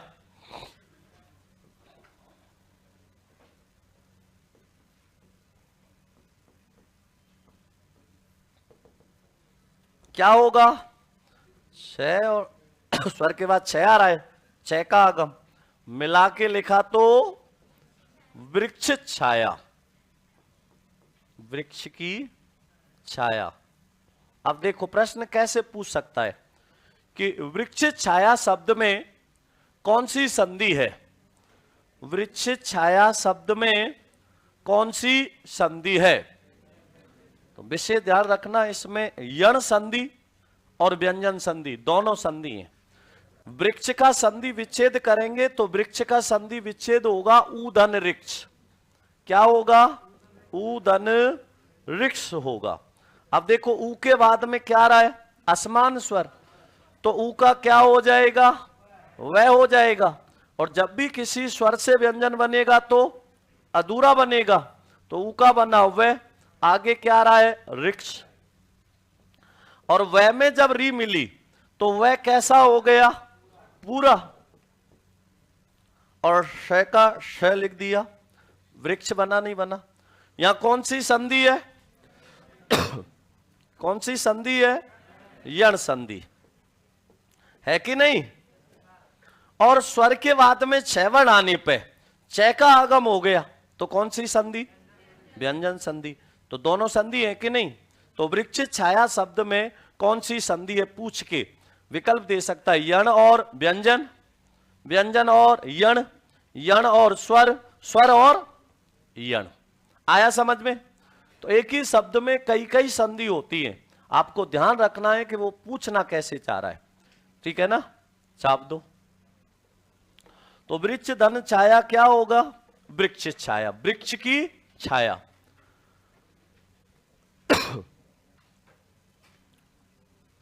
आगे लिखो, कितने नियम हो गए? छठा नियम लिखो,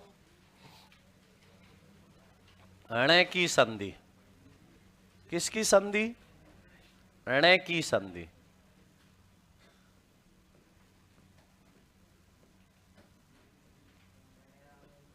ऋण की संधि।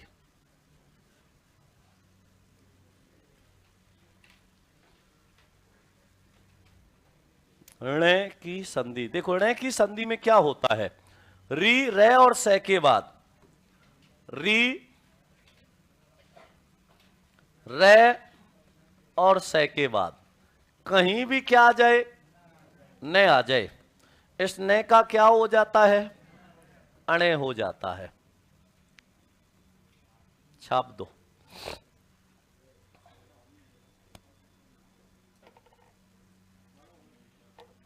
छाप दिया। तो री, रे और से के बाद में जब क्या आएगा? न आएगा, तो न का क्या बनेगा? अणे। छाप दो।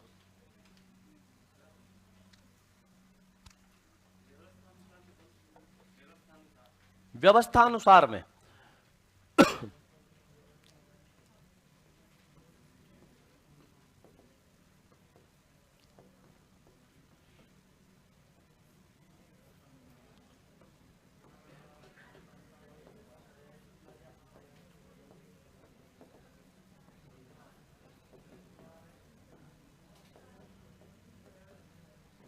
ई का यह होने के कारण, ई का यह होने के कारण यण संधि, आ और ए मिल के आ, दीर्घ स्वर संधि। तो यण और स्वर संधि, दीर्घ स्वर संधि, यण और दीर्घ स्वर संधि होगी।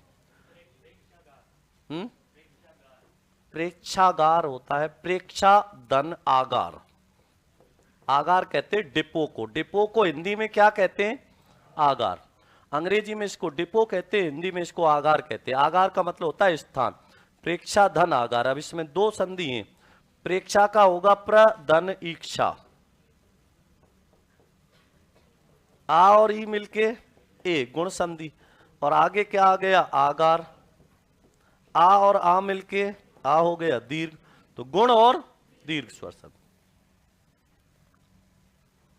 देखो यदि,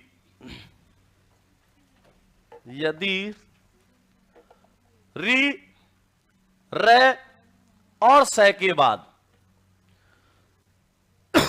यदि री, रे और से के बाद कहीं भी न वर्ण आ जाए तो, यदि री, रे और से के बाद कहीं भी न वर्ण आ जाए तो न का अणे हो जाता है, न का अणे हो जाता है। जैसे री धन ने, और री के बाद में क्या आ रहा है? ने वर्ण आ रहा है, तो ने का क्या हो जाएगा? अणे, मिला के लिखा तो ऋण। त्रि धन ने, क्या आ रहा है? ने का क्या हो जाएगा?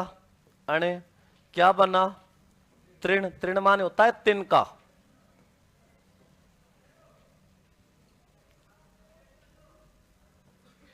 कृस धन ना, मूर्धन्य से के बाद में क्या आ रहा है? न वर्ण आ रहा है, न का क्या हो जाएगा? अणे, मिला के लिखा तो कृष्णा। त्रिस धन ना, मूर्धन्य से के बाद में क्या आया? न वर्ण आया, तो न का क्या हो गया? अणे, क्या बना? तृष्णा। ये देखो ने जो पीछे वाला जो आता है ना, इसमें प्रत्यय वाला नियम लगता है इसमें, ठीक है ना। जैसे कृष है, त्रिस है, री है, इनका खुद का कोई स्वतंत्र अर्थ नहीं होता। जब ये किसी शब्द के साथ जुड़ते तब ये अपना क्या देते हैं? अर्थ देते हैं।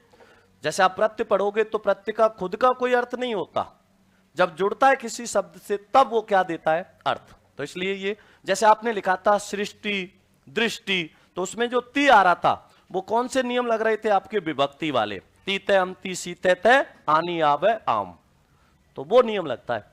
तो त्रिस धन्ना तृष्णा। आगे लिखो प्र धन मान। अब देखो री रे और से कहीं भी आ जाए और ये ने भी कहीं भी आ जाए, ने का क्या बनेगा? अब यहां ने कहां आ रहा है? अंत में आ रहा नहीं आ रहा, फिर भी इसका क्या बनेगा?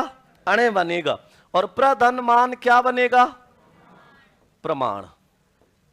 और प्रधन नाम, प्रधन नाम क्या होता है? क्या होता है प्रणाम? किसको किया जाता है? नमस्ते, नमस्कार और प्रणाम में कोई अंतर होता है क्या? क्या अंतर होता है? नमस्ते किसको किया जाता है? हैं? किसको? बड़ों को। और नमस्कार छोटों को। और प्रणाम, अब सुन लो ध्यान से, नमस्ते केवल एक व्यक्ति को किया जाता है, केवल एक। एक से दो भी हो गए या कोई समूह हो गया तो नमस्कार किया जाता है। माता पिता और गुरुजन को प्रणाम किया जाता है। समझ आया? नमस्ते एक व्यक्ति को, नमस्कार एक से अधिक व्यक्तियों को, और प्रणाम माता पिता या गुरुजन को। आया अंतर समझ में? ये आगे तुम्हारे हैं सिलेबस में, समझ रहे हो? हाँ, एक होता है पूजा, एक होता है अर्चना, एक होता है आरती है, और एक क्या होता है? साधना। ऐसा लग रहा है जैसे पड़ोस के अंकल की चार बेटियां हैं, पूजा, अर्चना, आरती, साधना, आराधना है, वंदना है, जैसे कि एक पूरी टीम बनाई हो क्रिकेट की। सब में अंतर है। पूजा जो की जाती है वो की जाती है बिना किसी सामग्री के, केवल हाथ जोड़ दो भगवान के आगे, एक एहसान जो करते हो वो होता है पूजा। कई बार आप पेपर देने जाते हो और घर से लेके और परीक्षा हॉल तक जितने भी मंदिर पड़ते, हर मंदिर के आगे हाथ जोड़ते जाते हो, और कई बार तो गलती से ठेका के आगे हाथ जोड़ देते हो, फिर कान पकड़ते हो, भगवान में थोड़ा ध्यान मेरा पेपर में था इसलिए गलती से हाथ जुड़ गया, माफ करना है। तो वो जो आप भगवान पे एहसान करते जाते हो वो होती है पूजा। विभिन्न प्रकार की सामग्रियों के साथ ये किया जाता है, ये होती है अर्चना। विभिन्न प्रकार की सामग्री के साथ साथ गाते हुए जो करते हो वो क्या है? आरती, ठीक है ना। और किसी विशिष्ट इष्ट को मान के, किसी इष्ट देव को मान के याद करके जो करते हो वो क्या होती है? आराधना, ठीक है ना। और किसी के आंख बंद करके याद कर रहे हो, साध करके, वो होती है साधना। तो सब अलग अलग होते, तो इनमें बहुत अंतर है। ये चीज आपके सिलेबस में भी है। एक होता है भाषण, एक होता है अभिभाषण, एक होता है प्रवचन। भाषण होता है वो भाषण दिया जाता है किसी विषय विशेष पर। अभिभाषण होता है लिखित रूप से, लिखा किसी ने, उसको बांच कोई रहा है, ये अभिभाषण है। राष्ट्रपति का जो भाषण होता है वो भाषण नहीं होता, अभिभाषण होता है। और प्रवचन होता है वो दिया जाता है किस पे? धार्मिक विषय पे। आपको इन चीजों की कोई समस्या नहीं आएगी 1%, ऐसे याद हो जाएंगे, जिंदगी भर नहीं भूलेंगे, क्योंकि मैं आपको पढ़ाऊंगा इस तरीके से। भाषण कौन देता है? नरेंद्र मोदी। और प्रवचन देता है आसाराम बापू। लिखो प्रधन नाम क्या होगा? प्रणाम। आगे लिखो परिधन नाम, परिधन नाम। अब देखो ने आ रहा है, नहीं आ रहा, रे आ रहा है, तो ने का क्या हो जाएगा? अणे हो जाएगा। और परिधन नाम क्या लिखेंगे? परिणाम। परिणाम का मतलब होता है नतीजा। रमन कहां है? रमन, रमन में क्या होगा? गमन। रेवती रमण, रमण तो मूल शब्द है ये तो। रेवती रमण, रेवती रमण कहते हैं किसको? बलराम को। रेवती के, रेवती में रमण करने वाले हैं जो बलराम। रमण मूल शब्द है। लिखो परिधनमान, कौन है रमन? परिधनमान। कोई खास हो तो मैं कर दूंगा संधि, बता देना। परिधनमान क्या बनेगा? परिमाण। और परिमाण का मतलब होता है मात्रा, नाप, नाप माप तौल। नहीं कोई अपना कोई खास ज्यादा हो, उसकी कहीं भी संधि करानी हो, मेल कराना हो, बता देना। विच्छेद कराना हो, संधि करानी हो, तो परिधनमान क्या होगा? परिमाण। परिमाण का मतलब होता है मात्रा, नाप माप या तौल होता है। आराध्या नहीं होता है, आराध्य होता है। इसमें प्रत्यय का नियम लगता है, ठीक है ना, प्रत्यय नियम लगता है। तो परिधन नाम परिणाम, परिधन मान परिमाण। ने का क्या हो रहा है? अणे हो रहा है, नहीं हो रहा? आगे लिखो राम धन अयन, राम धन अयन।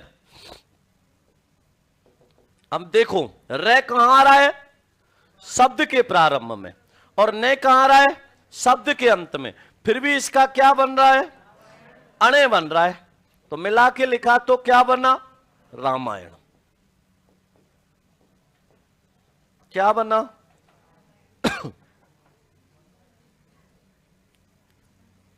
लिखो तो रैप कहां आया? प्रारंभ में। और ने कहां आया? अंत में। फिर भी क्या हो रहा है? संधि हो रही है। इसका मतलब कौन सी संधि?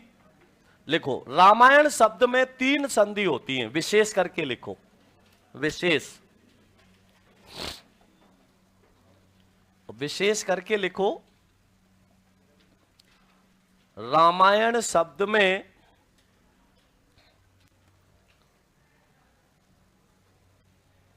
3 संधि होती हैं। कितनी? 3। रामायण शब्द में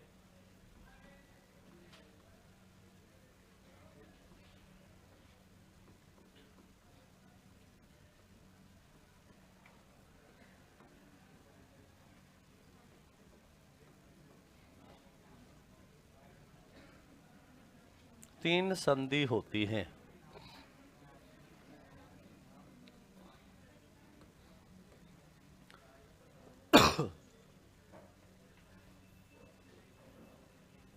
सबसे पहली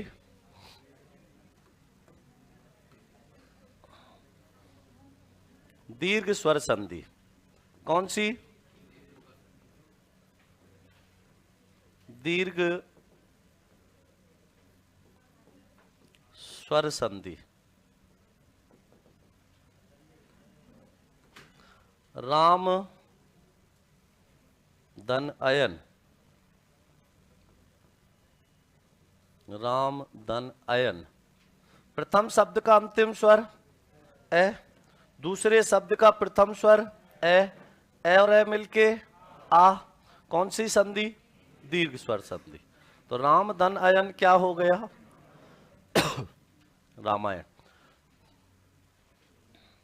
अयन का मतलब क्या होता है? अयन का मतलब होता है चरित्र, है? अयन का मतलब होता है चरित्र। तो राम धन अयन रामायण। कौन सी संधि? दीर्घ स्वर संधि। दूसरी कौन सी होती है? व्यंजन संधि। कौन सी? व्यंजन संधि। विच्छेद राम धन अयन, राम धन अयन। न का क्या हो गया? अणे हो गया। और न का अणे होने के कारण इसमें कौन सी संधि हुई? व्यंजन हुई, नहीं हुई? तो राम धन अयन रामायण। तीसरी कौन सी होती है? अयादि संधि। क्या होगा?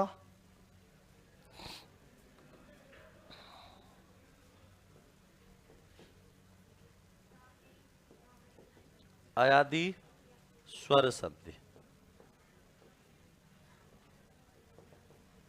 विच्छेद करेंगे तो रामय्य धन अन। अब यहां क्या आ रही है? आई। आई का क्या बनेगा? आय। यह कैसा? अधूरा। मैं में से आई गई तो मैं अधूरा। आई का बना आय, यह अधूरा। आगे क्या आया? अन। मैं में आ मिला तो मां पूरा। यह में ए मिला तो यह पूरा। और ने का क्या हो गया? अणे। तो कौन सी संधि हुई? अयादि संधि। राम धन अयन रामायण। रामायण में कौन सी संधि है? अयादि भी है। तो रामायण शब्द में कितनी संधि होती है? 3। कौन कौन सी? दीर्घ स्वर संधि, व्यंजन संधि और अयादि संधि। नीचे लिखो, छाप दो और नीचे लिखो।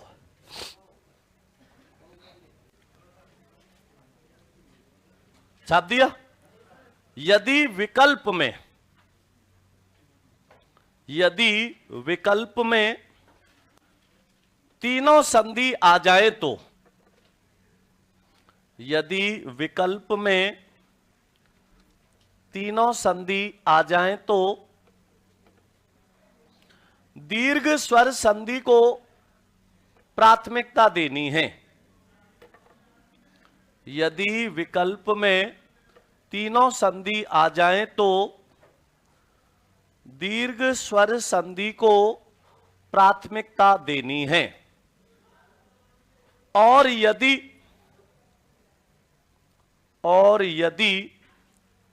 विकल्प में दीर्घ स्वर संधि ना दे रखी हो, और यदि विकल्प में दीर्घ स्वर संधि ना दे रखी हो तो व्यंजन संधि को प्राथमिकता देनी है। तो व्यंजन संधि को प्राथमिकता देनी है। तथा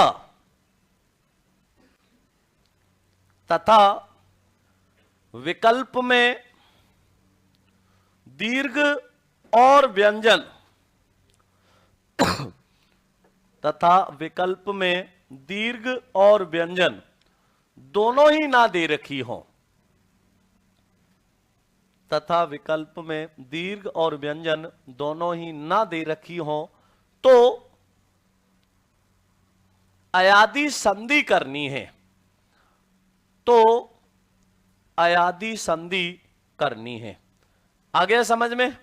तो ये ध्यान रखना है। अगर विकल्प में तीनों दे तब तो कौन सी करोगे? दीर्घ।